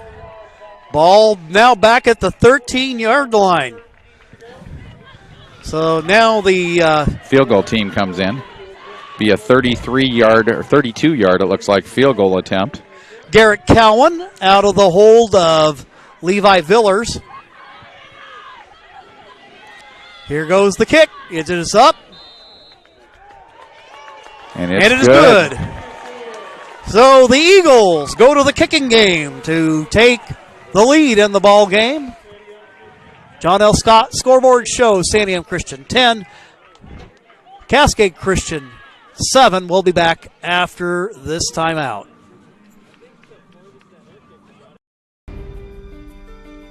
Choose a company that best represents you and our local community. Choose a company that focuses on relationships rather than transactions. Choose a company that empowers their employees and provides growth opportunities from within. Choose a company that shows compassion and rises to the occasion in times of need. Call a John L. Scott broker today. This year, don't just replace your windows, renew them with beautiful and energy-efficient windows from Bill's Glass. Having new windows installed by Bill's Glass dramatically update and improves the look of your home and helps reduce energy bills year-round. Let Bill's Glass show you what you've been missing.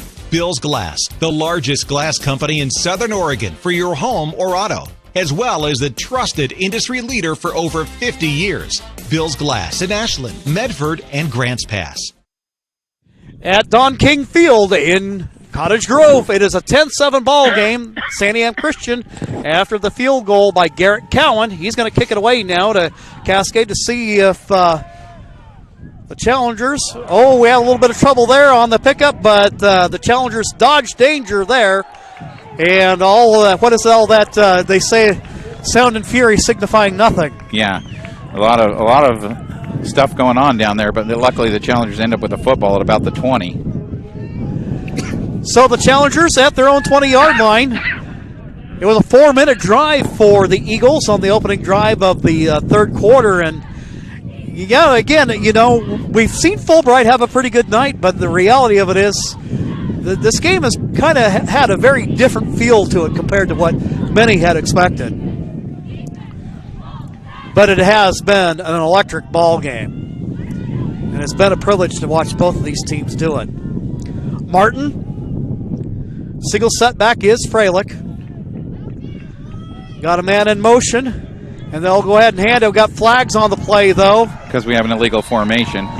And so the illegal formation giveth, and the illegal formation taketh away.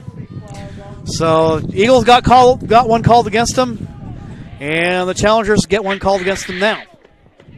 Yeah, and that's kind of the way it goes. If it's all about getting the right number of guys on the line, and a lot of times when you run this type of an offense like the Challengers do with the 4 wide receivers, you have to make sure that you cover up the ends of the line, and then you have to have the 4 guys in the backfield. And if they're not all on the same page, you're going to end up with somebody where they're not supposed to be.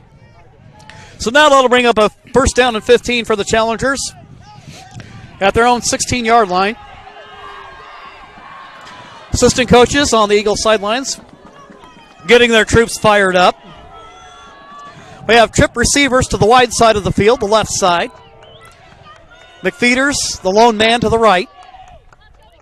Martin looking left, and just in and out of the hands of McFeeters. And that'll bring up a second down and 15. And he fired that one out there, I think, maybe a little bit before McFeeters was really ready to catch it. And so the Challengers now second and 15. It's funny how timing, and that's just a case where timing comes into play, and you've had a chance to work together for a while, and you've just got a certain rhythm that it's like, okay, 1001, 1002, pass coming. Yep. And then it comes at 1001 and you're not ready. That's exactly right. And what you see with the Challengers is, everything about their offense is timing. Second and 15, trips to the left once again. And they'll go ahead and throw out the left flat. And once again, this time, though, the pass is complete. To McFeeters. And that'll bring the ball out to about the 22-yard line. So we'll call it a pickup of 6 on the play to bring up a third down and 9 for Cascade. really like to see the Challengers at least pick up a couple of first downs here and get some momentum back with the offenses. They haven't really been on the field here in the third quarter, and you don't want to put that defense right back on the field again. No, I think they would rather not see Marcus Fulbright for a little while yet, if you know what I mean. 3rd down and 9. Freilich in the backfield. Split out wide to the right is Ethan Kleinsasser. Going in motion is McFeeters. Now he'll run back to the right side. And Martin dropping back. Pass complete to Kleinsasser, and he'll take it up to the 44-yard line. Coming back. But a flag on the play. Illegal motion on Matt McFeeters. He turned upfield before the snap, and you can't do that. Well, you talk about timing, and that's a situation where the timing's off. Yep, and so that one's going to be a 5-yard motion penalty against Cascade Christian. After a really nice-looking play, too. Good catch out there, and a nice throw by Sam Martin, and picked up the first down easily. But now it's going to be 3rd and 14 for the Challengers. A little bit more of a mountain to climb. That was Kleinsasser to check out. And you can see where McFeeters is checking with the official to find out what he did. And, he just turned up just slightly before the snap. Ball now spotted at the 17. 6:24 left to go in the third. Eagles lead by 3 at 10-7. Martin in motion. Tyler Almacy. Martin dropping back, looking to throw, looking downfield, and not real sure what happened there, but there was... Matt McFeeters went one way and the ball went the other, and there was a lot of pressure on Sam Martin, and he had to get rid of it when he did. So I think in that particular case, they weren't on the same page, and not only that, Sam had a lot of pressure right in his face. And that pressure was coming from big number 86 for Santiam Christian. Joe McCaddish. McCaddish, yeah, right there on him. JT Knobloch will get ready to kick it away for Cascade Christian. His kick. A high number that is almost dropped, and it's fumbled, and it looks like Cascade has it. Cascade Christian with the recovery. Nice high kick by JT Knobloch, and the return man for Santiam Christian ends up with a little mishandle there, and the Challengers get it back. Big break for Cascade Christian. Now let's see if that offense can get something going. Second fumble of the game for Santiam, and the Challengers in business again with the football here, and now an opportunity with decent field position to see if they can get something going. Challengers come out, and really what did them in more than anything else, they got to stop the penalties. Yep, absolutely. Challengers with twins to either side. Martin looks to the sideline. And what do we got? Delay a game against the Challengers. How can you have a delay a game after a turnover? Shouldn't happen. You got me. Another 5-yard penalty against Cascade Christian. And so far, after just the 15-yard penalties in the 15 yards in penalties, just 2 penalties in the first half, we've got 3 here in the third quarter. And we're not even, we're just halfway through. First down and 15 for the Challengers at their own 43-yard line. Sam Martin looking left, completes to Almacy. Almacy scampers, a little shake and bake as he gets out past midfield. Yeah, a nice job by Almacy of picking up about 5-6 yards. So that'll bring up a second down and 9 for Cascade Christian. Today's game is brought to you in part by My Circle K, powered by GP Energy. Morning motivation, crunch in your lunch, and fuel for your road trip begins with My Circle K. Going in motion, Tyler Almacy. They'll hand the ball to Freilich. Freilich gets out past midfield, and that's about the best-looking running play that they've had in a while. Yeah, nice run by Freilich, and he picks up, looks like about 4 or 5 yards on it. And I see a flag coming in at the very end of the play. And it might be a face mask. Might well be, judging from the reaction anyway of the Cascade faithful. Horse collar tackle. Well, that would do it. And that will be the first penalty, I think, of the night against Santiam Christian. So that'll move the sticks, and the officials get ready to walk the penalty off against Santiam, and this will take things all the way down to the 31-yard line. So Challengers on the move, a little assist there on the penalty. First down and 10 at the 31-yard line. 5:09 left to go in the third quarter of play.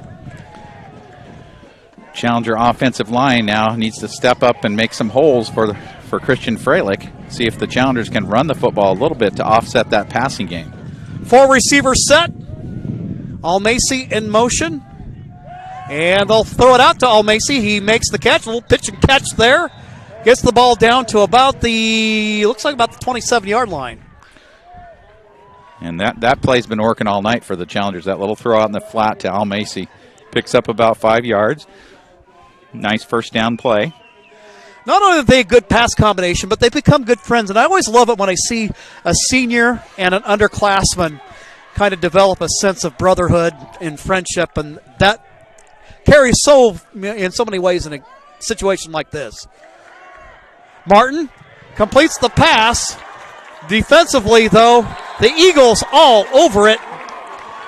Following up Almacy is Seth Austin. Well, you can only go to the well so many times, and that time the Challengers try to run the same play to the opposite side, and they lose 6 yards on it. And, that's leaves them in 3rd and long now. A third down, they're going to call it 11. Ball spotted at the 32-yard line. Receivers to the right side. It's Waits in the slot with McFeeters wide. Martin looking, pass complete to Matt McFeeters, and we have a flag. And I think it's going to be a roughing the passer call.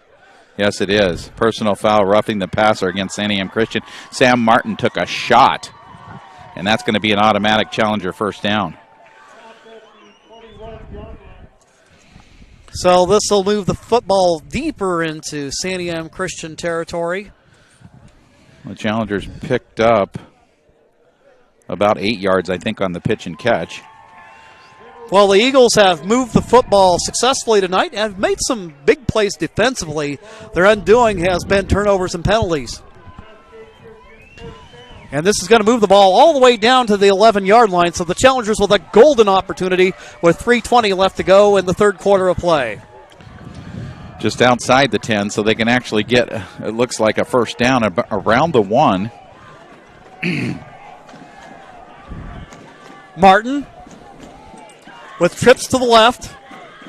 McFeeters to the right. Martin. And getting a little bit of trouble. He's going to go ahead and take off and run with it. Works his way toward the end zone, and he's dragged down at the 2. Yeah, nice run that time by Sam Martin, and good decision. He wanted to throw the football to where it was covered, and so he pulls it down and wisely runs, gets all the way down to the 2. Good discipline there. You know that he wanted to uncork that. Yeah, he did a good job, made a nice decision, got some good help by his linemen as they blocked downfield for him. Let's see if Christian Freilich can get this thing in the end zone. 2nd and 1 at the 2. And everybody and their dog knew it was coming to him, and he ends up losing a couple of yards, it looks like. So it'll be a loss of yard or 2 on the play. That'll bring up a 3rd down and 3 at the 4. Need to get Christian out in open space. If they're going to give him the ball, throw him a little swing pass or something like that. Let him do his business out in the open space. Yeah, he's not going to be a guy that's going to run you over. No, he's not going to run up the middle. Strong as he is for his size. So a 3rd and 3, 151. Challengers trail by 3 in the ball game. And Coach Santiam Christian's going to take a timeout. John L. Scott scoreboard shows the Challengers down by 3, but they've got the ball. We'll be back in 60 seconds. I think in our stores that we have the best selection and the best value for the dollar. My name's Haley, and I've been showing sheep for 5 years through 4-H and pigs for 2 years through 4-H. 2 years ago I got grand champion, and today I got reserve grand champion. It's a really good program, and it teaches the kids self-responsibility. The program wouldn't be how it is today if we didn't have people like Sherb coming out and supporting us. If you shop with us, you will save money. It takes meticulous planning,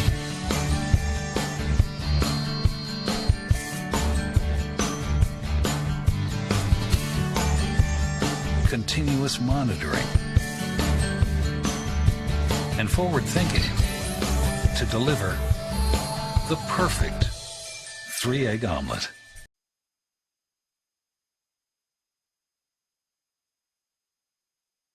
Cascade and a 3rd down and 3 at the 4. I'm not sure what's going on here. Official gives a ready for play signal. Challengers seem like they know what they want to do. Martin looking right, looking to the end zone, and it's almost picked off. Levi Villers right there with Matt McFeeters defensively. And now the Challengers find themselves in a 4th down and 3 at the 4-yard line. And it looks like are they going to kick it? JT Knobloch coming in to tie the game. JT Knobloch Scott made the only field goal attempt he took during the season against South Umpqua. His kick is up. It's no good. It's no good. Wide left to look. I don't know. It looked like somebody may have gotten their hand on it. But the kick no good, and the Santiam Christian Eagles take over at their own 4-yard line. Oh, nice drive that time by the Challengers, but not able to cash in with the points. That's the second time they've been inside the 5 now and not been able to cash in with points. And unfortunate as they turn it over on downs and don't get the field goal. So it remains a 10-7 ball game with 1:38 left to go in the 3rd quarter play. Still plenty of time, and just one score either ties it up or puts the Challengers ahead. See if the Challenger defense, who was doing a better job against the run there on the last series, can continue that performance. 1st and 10. Ball at the 20. So actually they take it at the 20 after the miss inside the 20. Cannell gets a little bit of pressure, and the pass is caught. Nice caught made there by Fulbright as he moves it up the midfield. Yeah, and a saving tackle out there by, I think, McFeeters. Otherwise, that's a touchdown. So 1st down. Nice catch by Fulbright and able to pick up about 30 yards on the play. And again, Santiam Christian in business at the 50. Yeah, he really had to run out and get it.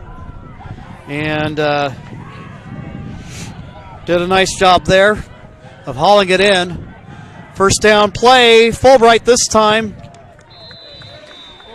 It just never ceases to amaze me, Mark, how, you'll think you'll have him to about a 1-yard gain, and he manages to pull a couple more out of it. Yeah, he gets 3 there when he should have had 1 or none, and he just keeps fighting for those extra yards. Very tough to bring down, very strong, sturdy guy, runs hard. So it'll be a 2nd down and 7. 38 seconds to go in the 3rd. Hand off to Fulbright. Fulbright working the right side. He's got running room down the sideline. Gets past Freilich. And he steps out of bounds at about the 27. You can only just keep him in check for so long. Ball now down to the 28-yard line of Cascade Christian with 28 seconds left to go in the 3rd. 157 yards rushing unofficially now for Santiam Christian here as they continue to run the football with success against that Challenger defense. Cannell fakes the handoff, and good pass coverage by the Challengers. Yeah, really good coverage. Looks like Almacy, out there on the coverage. So that'll bring up now a 2nd down and 10.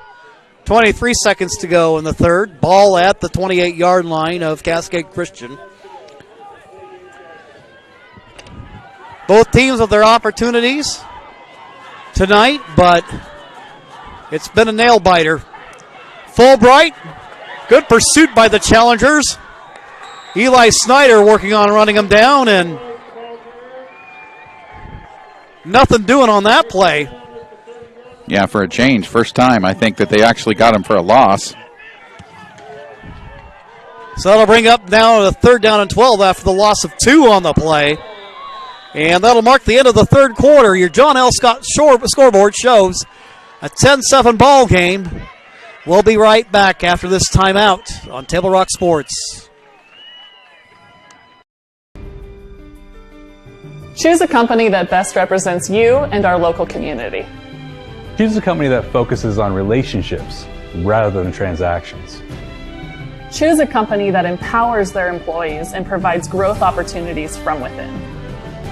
Choose a company that shows compassion and rises to the occasion in times of need. Call a John L. Scott broker today.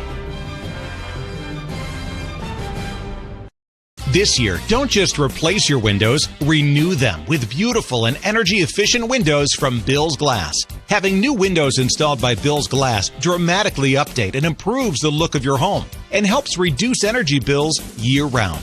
Let Bill's Glass show you what you've been missing. Bill's Glass, the largest glass company in Southern Oregon for your home or auto, as well as the trusted industry leader for over 50 years. Bill's Glass in Ashland, Medford, and Grants Pass. 10-7 ball game. Eagles lead. Beginning of fourth quarter in what has been a hard-fought game between the Eagles and Challengers. Yeah, really good football game. Both teams playing hard, and Santiam running for the most part. The Challengers throwing, and a nice play that time by Christian Freilich as he knocks the ball to the big tight end's hands and brings up 4th and 12. Intended target, Joe McCaddish, the big 6'8 tight end. Freilich there with the defense for Cascade Christian. And this will be 4-down territory, no question about that. Freilich may be having some rough sledding on the offensive side of the football tonight, but he's made some big plays on defense. He sure has. So it's a 4th and 12 at the 30-yard line. So we'll assume this is a little out of Calvin's range, and then what's more, a field goal only gives you a 6-point lead. And well, it's a big play here for the Challengers. They need to get a stop. Cannell dropping back, looking to throw, looking right, looking downfield, and it is almost picked off by Christian Freilich, and a turnover on downs gives it back to Cascade Christian. Nice job again by Christian Freilich on the defensive side. Just mentioned his name, and he comes over and makes a play on the ball. He probably, as you mentioned, probably could have picked it off, but I think he was smart enough to just drop it because the Challengers get the ball at the 30. Well, just judging from his nonverbal, it's kind of like, no, I don't want it. Yep.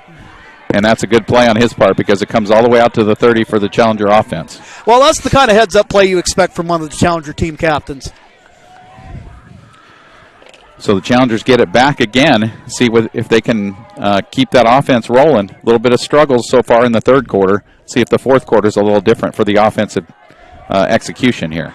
1st and 10 at the 30-yard line. Little pitch play to Freilich. Freilich's going to go ahead and cut it to the outside, and he works on keeping his feet as he struggles out to the 32. And it looks like they're going to go ahead and let him have those extra couple of yards. It looked to you like he'd be down at the 30, but gets a couple of more. Yeah, give him a couple, but they're not going to let him get loose. They've shown that already tonight. They're paying big-time attention to Mr. Freilich wherever he goes. Will Pearson, the receiver, split out wide to the left. The Challengers with trips to the right. Clapping his hands together, it is Martin. Martin completes the pass. And out in the flat and working his way up to about the 37-yard line. Tyler Almasi with a reception. And he's just about, we'll say, a yard short of the first down. So big play for Cascade Christian here as they'll come out with twins on each side of the offensive line. Martin Looking right, fires the fastball. It's complete. First down, Cascade, as they approach midfield. Yeah, that's a nice catch there by, it looks like by Matt McFeeters over there. It makes a nice catch, gets about 10 yards and picks up that Challenger first down. So Challengers on the move, trailing in the ball game, 10-7, with 10:31 left to go in the ball game. Waits is the slot man to the left side. He's over there with Pearson. McFeeters and Almacy over on the right side. Tyler in motion. On first down, they'll give it to Freilich. Freilich's going to go ahead and stumble forward down to about the 47. Nice run by Freilich. Gives them about 4 or 5 yards there on first down. That's what they need to do, is keep picking up good yardage on first down. Well, I think at this point, too, not a bad idea to eat up as much clock as you can if you can, it doesn't strike hurt. that balance there. Sure doesn't hurt. Because, one thing for sure, that they're not likely the Eagles aren't to air it out. Martin, and a little bit of trouble there in the backfield. A little bit of bad timing and nice defensive play by number 48, David Choi. And they're going to say it's a loss of 3 on the play to bring up a 3rd down and 8. Yeah, not having a lot of success running the ball up the middle so far tonight. The Challengers really have struggled there. 9:09 left to go in the ball game. The margin, the lead by Santiam Christian is 3. Almacy will come in motion from the left side.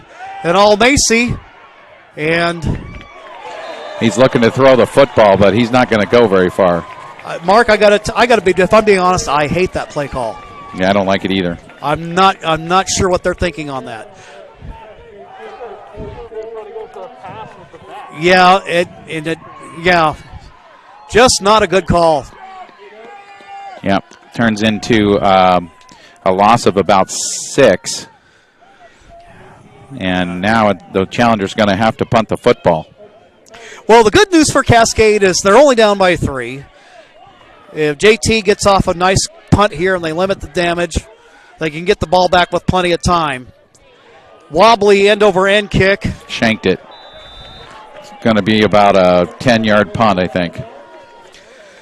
So, with 8:13 to go in the ball game, Santiam Christian now leading by 3.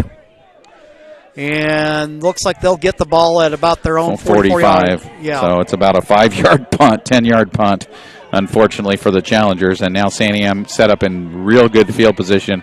Pressure on that Cascade Christian defense now to get a stop. Because you know what they're going to do. They're going to run the football. Yeah. They can try to run the football and run the clock.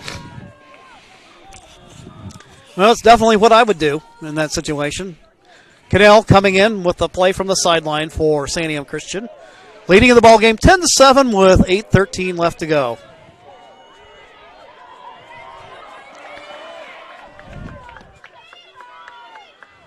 Cannell, and the motion man is Reisinger. They'll give it to Fulbright. Fulbright explodes through the hole. Picks up about 5 yards on the play. It'll bring up a 2nd down and 5. Ball at midfield. And Santiam doing what they've done all game, up to 160 yards rushing so far in this one. And, they had to give the Challengers credit. It's been about 40 carries to get to that mark. Coming in motion is Reisinger. And Challengers do a nice job defensively there to bottle up the run and bring up a 3rd down. Yeah, Cannell just gets 1 on that one. So that'll bring up a 3rd down and 4. Ball just inside midfield at the 49. Well, let's face it, going into this game, people all over the state are talking about how the Santiam team's just going to run all over Cascade Christian. And while the Eagles lead, that has clearly not been the case. They'll hand the ball to Fulbright. Fulbright gets loose, however. And it looks like a holding call finally. I don't know how you can run 40 plays and not have a holding call before now, but 40 running plays, but I'm thinking that's got to be a hold. Let's see if it is. Holding against Santiam Christian. Yeah, it's just not, as I said earlier, it's just not very likely that you can run the ball 40 times without having at least one holding call. So whereas on a 3rd and 4, you know what they're going to do. 3rd and 9, well. Makes it a little trickier. Yeah. Well, it's going to be third and actually 14. 14. Well, and that really begins to slim that playbook down. You would think. I mean, not that they're not capable of throwing the football. Cannell's shown that he can be a quality quarterback, but well, and if you're the challengers, you better be heads up for a pass. Coming out with trips to the right, Santiam Christian. Cannell looking downfield, looking for a man, and the pass falls incomplete. Challengers get the stop they needed. The punt team coming out for Santiam Christian. So Garrett Cowan going to come out and kick back deep for the challengers will be Tyler Almacy, number 80, and number 1 Christian Freilich. 6:37 left to go in the ball game. They're going to stand back at about their own 25-yard line. So the challengers standing strong here at a moment when maybe you would think that things might be beginning to unravel. The defense comes up with the series they need. And a flag on the play, and Cowan going to take off and run with it, but it may be all for naught. Yeah, well, it doesn't matter about the flag unless it's against Cascade Christian. You just take the play and the football. So both coaches, I know, is a little critical of the Challenger brain trust on the last offensive series. Now we see something where false start. That's going to be declined, and it's first down Challengers. So the Challengers get the football back and in great field position. I agree with you, Jim. Why would you do that? Just punt the ball away. So that's a sort of a gift to the Challengers as they get it on the Santiam Christian side of the field here. Well, when it comes to sports, Mark, I love aggressiveness. Nobody loves it more than I do, but it's really interesting what we're seeing tonight in that we're seeing some coaches reaching down on their playbooks a little bit, and maybe not at a juncture where I would expect it. Let's put it that way. Well, in 4th and 14, to be honest with you, is not a place that you want to do that, in my opinion. Well, 4th and 3, 4th and 4, yeah, go for it, but... Well, you wonder if in that case it maybe was a situation where the punter panicked and, took matters into his own hands. I thought maybe it was a breakdown, got significant pressure up the middle. So I thought well, it could have been. Could have been that just he thought he couldn't get it off, and he just pulled the ball down and ran with it. Yep. So now, 1st and 10 for the Challengers at the 43. Golden opportunity with 6:29 left to go in the ball game. Martin on first down. Fakes, throws downfield, and the pass is complete to Matt McFeeters, and he scores! Touchdown Challengers from 43 yards out. Matt McFeeters puts the Challengers in front at 13-10. And there you go. Just like that, 43 yards and a touchdown for the Challengers after that punt mistake, however you want to look at it, by Santiam Christian, and the Challengers are ahead. So 6:22 left to go in the ball game. Things really start to get interesting now. JT Knobloch here to attempt the point after. His kick is up. And it is no good. And he missed it. John L. Scott scoreboard, 13-10 Challengers. We'll be back after this timeout on Table Rock Sports. My Circle K, powered by GP Energy, you can turn an ordinary lunch break into something extraordinary with crispy, crunchy chicken. Grab and go their delicious chicken, chicken tenders, famous biscuits, and tasty sides. MyCircleK.com.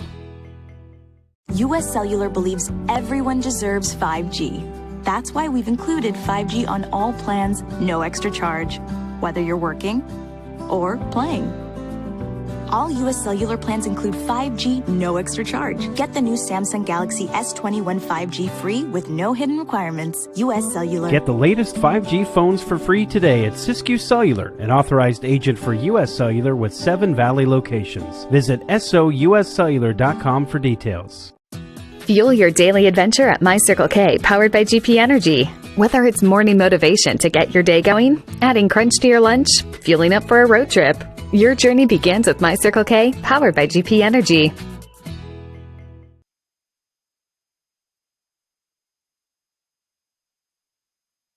Here in Cottage Grove, John L. Scott scoreboard. Challengers lead 13-10 in the ball game. JT Knobloch Scott getting ready to kick it away for Cascade Christian. 6:22 left to go. Still, anything can happen. It's certainly been one of those anything can happen games so far. Knobloch, end over end kick. Nice kick down to the 6-yard line. Return by Fulbright, of course. Who else? And he takes it out to the 27th, so decent return. But I think the Challengers have to feel pretty good about that. Yeah, they do. I'm good sure kick, they good do. coverage. 6:17 to go in the ball game. And that missed PAT may come into play. You know, if Santiam Christian gets in field goal range, they're certainly going to try and tie this thing up if they get to 4th down. So it's just a 3-point game and not a 4-point game. That could come in big here as we head toward the end. 1st and 10 at the Eagle 27. And on 1st down, it'll be Cannell with it. Tries to take it to the outside, and he fooled no one on that play. And the Challenger defense, you can tell that they've been in their ears back. And a little fired up after that touchdown play by Matt McFeeder, so no gain on 1st down. So that'll bring up a 2nd down and 10 for Santiam Christian. This Challenger defense bending but not breaking tonight, and they need to come up with a couple more big plays. Stops would be huge here. And now they'll go ahead and hand it off, and they're going to throw it in kind of a weird-looking play. Cannell. He had him out there, too. They're going to come back to that one. I can tell you that right now because out in the flat, he was wide open out there. That was Reisinger, who has done a great job at his cornerback spot on defense, and he was open there in the flat. So the Challengers got to figure that play out because they're going to come back to that, I guarantee it. Cannell kind of short-hopped that throw. Yeah, he did, and he had him wide open. 3rd down and 10. Eagles at their own 27. Split out wide to the right is Levi Villers. And they're going to drop back, look to throw. Cannell looking downfield. He's got some pressure, and he ends up overthrowing the house. And so that'll bring up a 4th down. The Challengers coming up with a defense just what they needed to end up forcing a 4th down to come up with the stop. Well, and there you go again. You know, the Challengers forcing them to throw the football after that 1st down run went nowhere. And that's really what turned that possession around for the Challengers because if you can get Santiam behind the chains and make them throw the football, the Challengers have shown that they can stop them. Cowan going to kick it away, and I can guarantee you he's not going to be taking off and running this time. And fair catch called for by Christian Freilich. Another wise decision back there by the return man for Cascade. Well, not just a wise decision, it saved a bunch of yardage. Like you said, wise decision in making the catch, but if that ball was kind of a line driver, probably would have rolled way down inside the 20. So a bunch of yardage saved by coming up and making that catch. And not an easy one to field at that. It kind of had a really funky wobble to it. It did. He came up and made a nice catch. The Medical Eye Center in Medford is helping bring you today's action. They have a wide range of eye care services for the whole family. Visit medicaleyecenter.com to learn how they might help your vision needs. On 1st down, hand the ball to Freilich, and you hear fans calling for a fumble, but I don't think so. And one thing you can say, the long and the short of it is, the gain is very short to bring up a 2nd down and 9.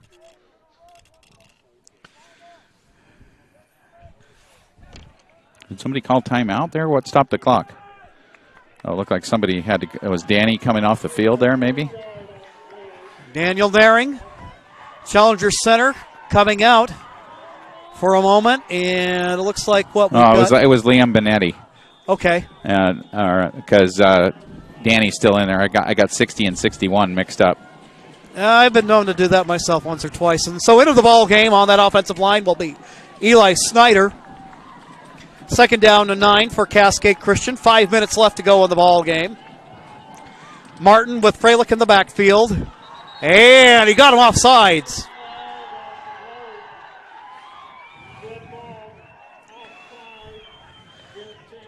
You could tell Martin was fired up after that. I got him this time. Yes, he was.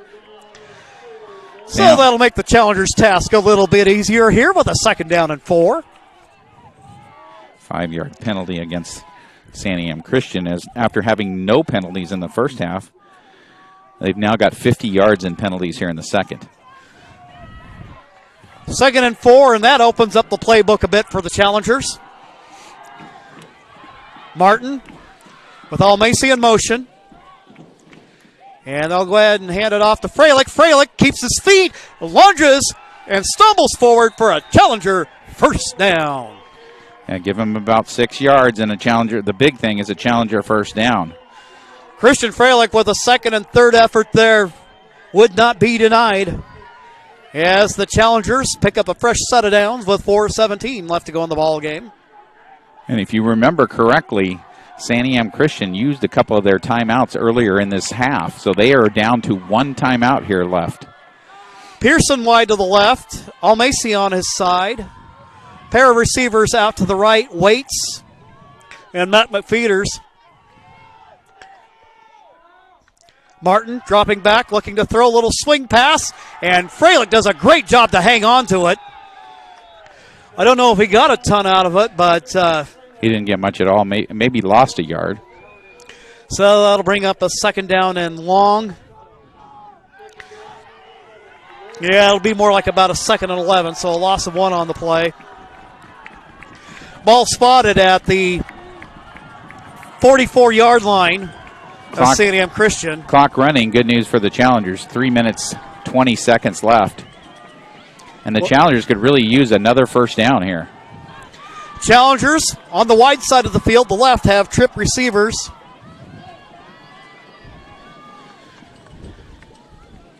Martin with an empty backfield.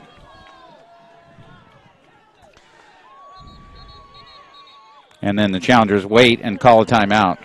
Timeout. John L. Scott's scoreboard shows the Challengers up 13-10. We'll be back in 60 seconds. Workers' comp claim was denied. Or was it accepted? Now what are you supposed to do? Find out for free. Call Schlesinger and de Villeneuve immediately and let us fight for you. Since 1991, Medford area residents have looked to Eye Care Associates of Southern Oregon for vision care for the whole family. Specializing in optometry for adults and children, ECA uses state-of-the-art diagnostic tools to scan for health risks and get your prescription just right. Get your students a comprehensive vision check to ensure they have their best chance to learn and succeed. And look good while you see well. Specialists in our optical boutique have extensive styles on hand or can special order. We hope to see your family at Eye Care Associates of Southern Oregon. Visit eyecaresouthern.com to learn more. Waiting. 3 minutes left to go in the ball game. Challengers in a second down in 11.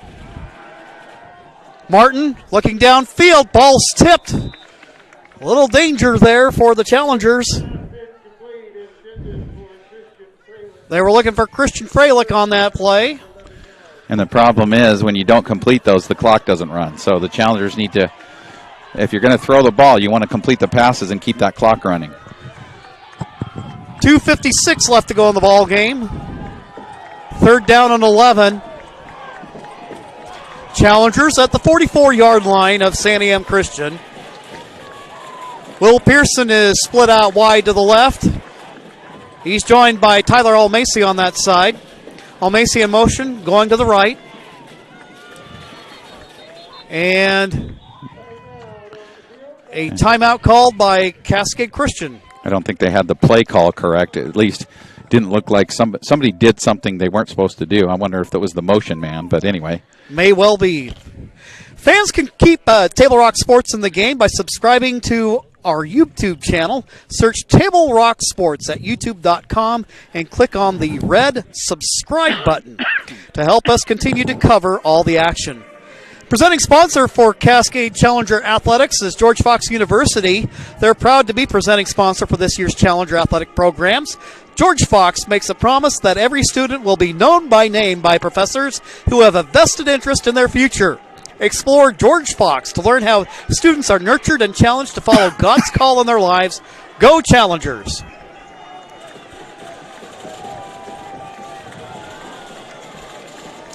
Challengers and a 3rd down and 11. Big play here.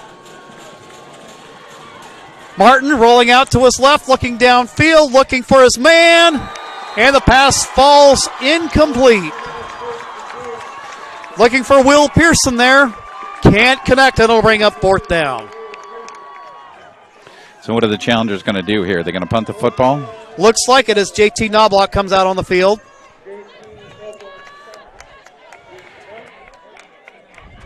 And the kid's taken a lot of time, spent a lot of time really refining his kicking game. And he's got that ability, what I'm saying is to maybe pin that ball back deep. Oh. He plays it right.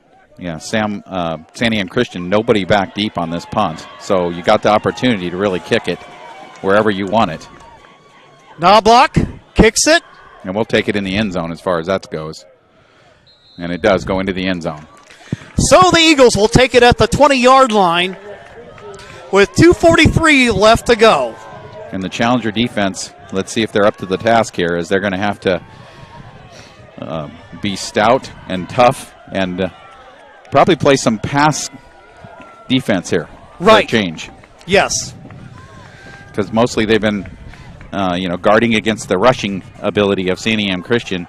I mean, there's still 2:43 left on the clock. They do have a timeout left, so they can run the ball a little bit, but they're going to have to get out of bounds. They're going to have to, they won't be able to run the middle a lot against that Challenger defense. No.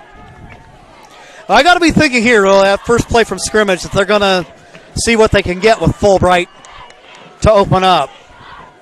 See if maybe they get a big play out of it, but they're going to drop back and throw, and they'll throw it. Almost picked off. There with the play, Christian Brem. Christian Brem, as they throw, almost could have finished the game right there if he gets. He just couldn't quite get there, but if he gets there, that's going to be a pick 6 for the Challengers. So that'll stop the clock with 2:39 left to go in the ball game. A 2nd down and 10. Again, the Eagles at their own 20-yard line. Single setback is Fulbright. Cannell dropping back, getting some pressure, and he throws it away. So and good pressure by. Should be intentional grounding. There's really no one. Well, they're going to say there was someone in the area, it looks like. Officials. Good pressure by Bryson Cannon, I believe, there on the play. 3rd and 10 now.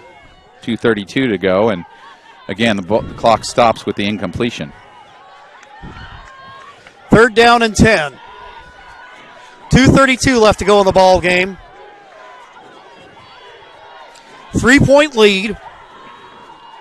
The undefeated Challengers and the defending 3A champion Santiam Christian Eagles.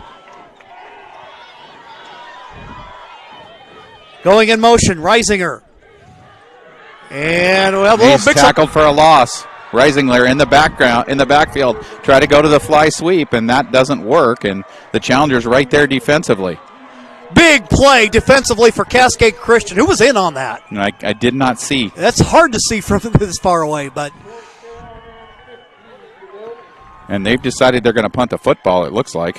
I would not trust that if I were the Challengers. No, I wouldn't either.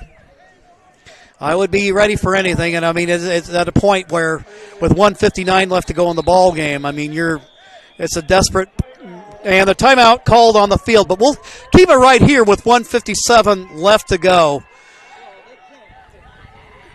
And I don't think it's any secret to anybody to listen down the way. Grateful for Table Rock Sports for giving us the opportunity tonight, but Mark, you and I have been following this Challenger program as a play-by-play team for some 10 years now. And out of all the games that we've covered and called, this is one of the most unlikely games I think I've ever seen. Well, it is. It's been one of those games, like we said, we kind of expected both teams to be able to move the football on each other. And surprisingly, the defenses have been the stars in this game. And you really look at Santiam Christian's ground game. They've rushed the ball for about 154 yards tonight, approximately, according to my calculation here. But they've taken them 40 carries to get there. And they really haven't had a breakout play. I think he's had one run over 20 yards tonight. And so the Challengers have kept things in front.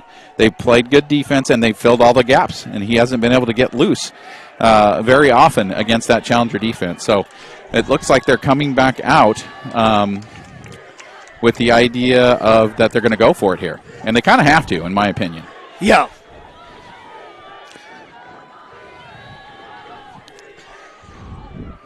On fourth down, and they're scrambling around.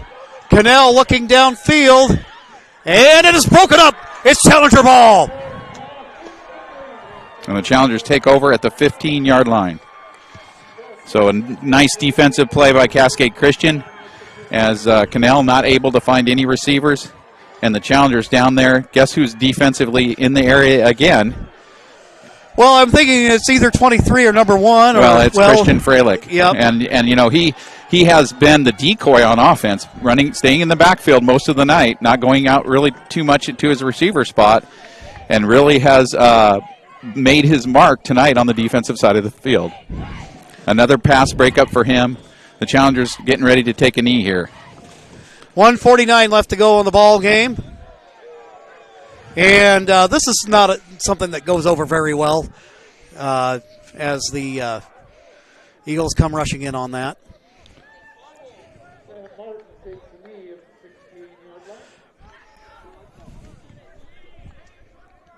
And second down now for the Challengers. I believe Santiam used their last timeout on that last possession.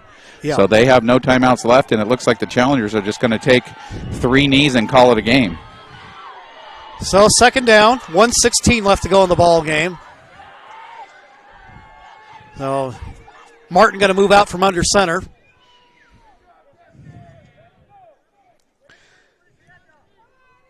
$1:02 left to go. And Eagle coaches saying, let him go, let him take a knee.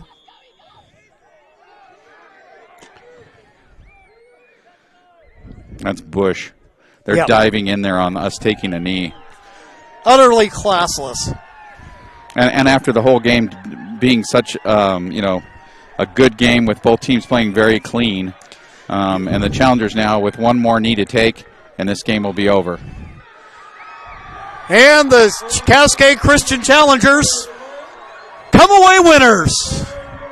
As time runs down, it's all over, but they're shouting the Challengers in this unlikely spring campaign come away winners with a perfect 5-0 record for the season, knocking off the defending champion Santiam Christian Eagles 13-10. Yes, it is not a state championship game, but it has had that feeling, that flavor, and I think the mutual respect among both of these programs is that both of these teams are, have every right to feel like champions in their hearts, and it is the Challengers coming away winners at a 13-10 ball game, and what a night it has been as both teams now gather out the field, and after a little bit of emotion there, maybe on that last couple of moments, they'll gather and realize at the end of the day, it's a game. The game is over, and it was a well-fought, hard-played football game, and both teams can be proud of the seasons that they've had. A season that many people were wondering if it would ever happen at all. But for these seniors, there's 11 of them on this Cascade roster, that they get to end their high school careers on a winning note against one of the best programs that you'll ever find. Recapping the scoring from today's ball game, it was a defensive struggle early. We didn't get a score until the second quarter. Sam Martin connected on a 4-yard touchdown pass to Christian Freilich, the point-after attempt by J.T. Knobloch good to make it 7-0. Then with 26 seconds left to go in the half, the Eagles tie it up. It is Marcus Fulbright on a 1-yard touchdown run. Point-after attempt by Cowens is good to make it 7-all. Then in the third quarter, Cowan comes out and kicks a 33-yard field goal. And the score ends up 10-7. Challengers sputtered for a little bit, had a couple of plays that didn't go their way, and things looked like trouble, but nonetheless, the Challengers withstood the storm, and Sam Martin connected with Matt McFeeters on a 43-yard touchdown pass. And the point after attempt no good, and that's your final score of the Cascade Christian Challengers 13 and the Santiam Christian Eagles 10. We'll take a quick timeout, and when we return, we'll bring you the My Circle K postgame show right here on Table Rock Sports. I think in our stores that we have the best selection and the best value for the dollar. My name's Haley, and I've been showing sheep for 5 years through 4-H and pigs for 2 years through 4-H. 2 years ago I got grand champion, and today I got reserve grand champion. It's a really good program, and it teaches the kids self-responsibility. The program wouldn't be how it is today if we didn't have people like Sherm coming out and supporting us. If you shop with us, you will save money. It takes meticulous planning,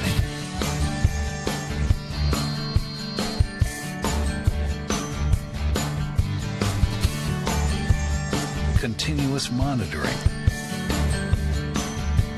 and forward thinking to deliver the perfect 3-egg omelet.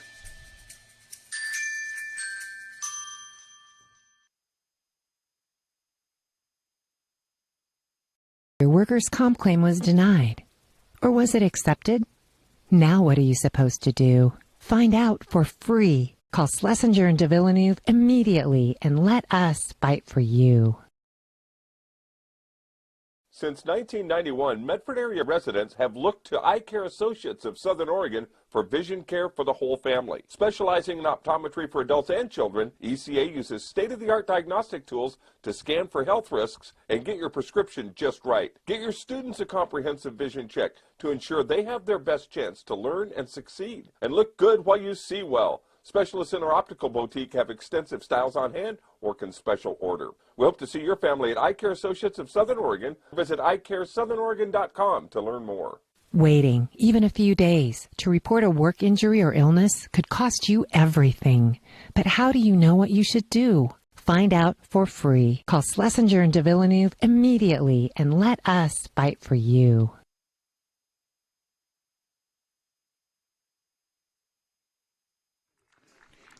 As you can see, a gathering of players, coaches, fans, and family. Welcome to the My Circle K postgame show powered by GP Energy here on Table Rock Sports. Jim McCoy along with Mark McLemore and Jonathan McCrary. And what a ball game tonight. Certainly a heavy dose of the unexpected this evening.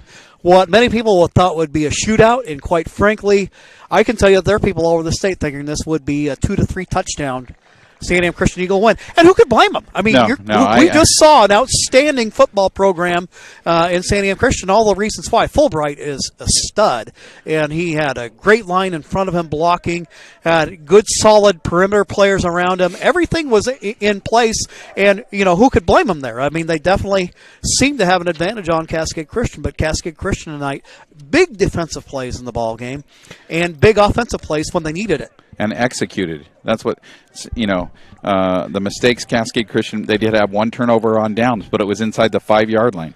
And they had a missed field goal from the 20-yard line.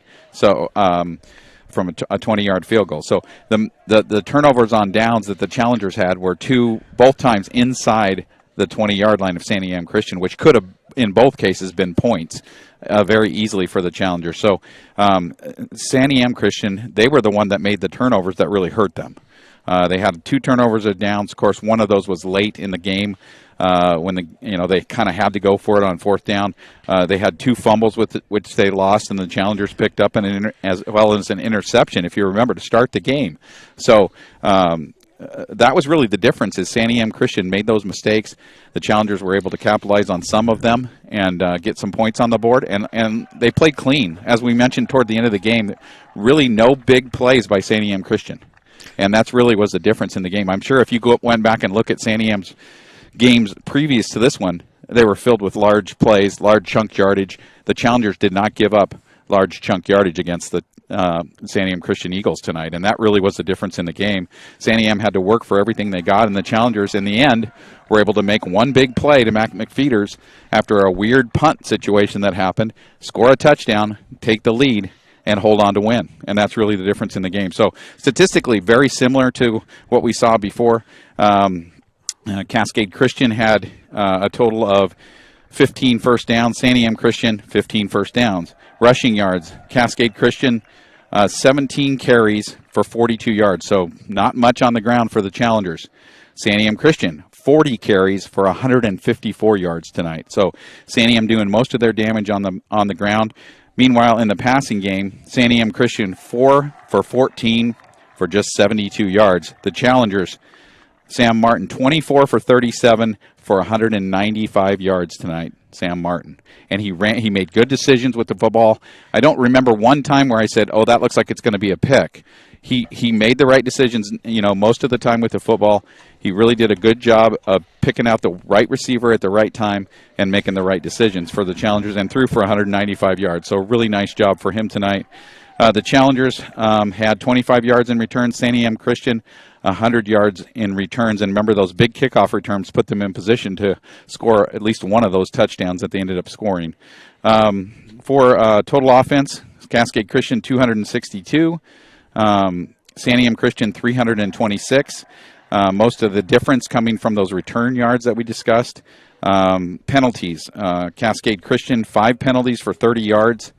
And Santiam Christian 5 penalties for 50 yards, and most of those coming in the second half, as they had none in the first half. But the big difference, here it is at the bottom, Santiam Christian with 2 fumbles lost and 1 interception. Challengers, no fumbles lost, no interceptions. So a really nice job, a really clean game by the Challengers. You and I talked about it on the way up. If we thought this game could be close, the Challengers would have to play clean. And they played a clean game tonight. And they really should have had more points on the board. They were down inside the 5 twice, missed a field goal, and couldn't punch it in, got a turnover on down. So they really had opportunities for more points, as did Santiam. So both teams, like you said, it was a lot of game happening between the 10s and the 10s, and not a lot of points scored. But both teams with opportunities to win. Challengers make the big play in the fourth quarter and win the football game.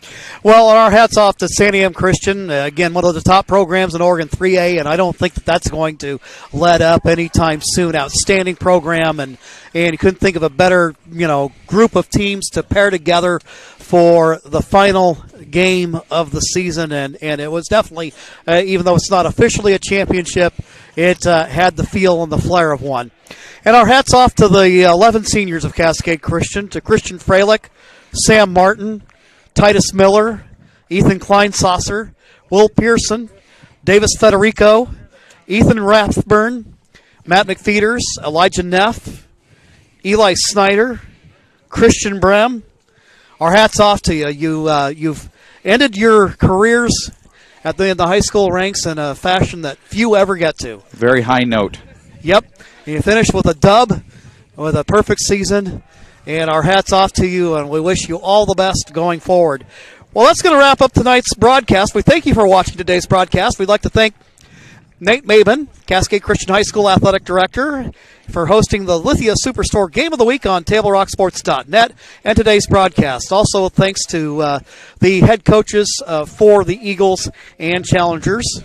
Again, the final scoreboard on the John L. Scott scoreboard is the Cascade Christian Challengers 13 and Santiam Christian Eagles 10. For Mark McLemore and Jonathan McCrary, I'm Jim McCoy. Thank you for watching. And again, for the latest and greatest in high school sports, be sure to follow all the action on TableRockSports.net. Good night, everybody.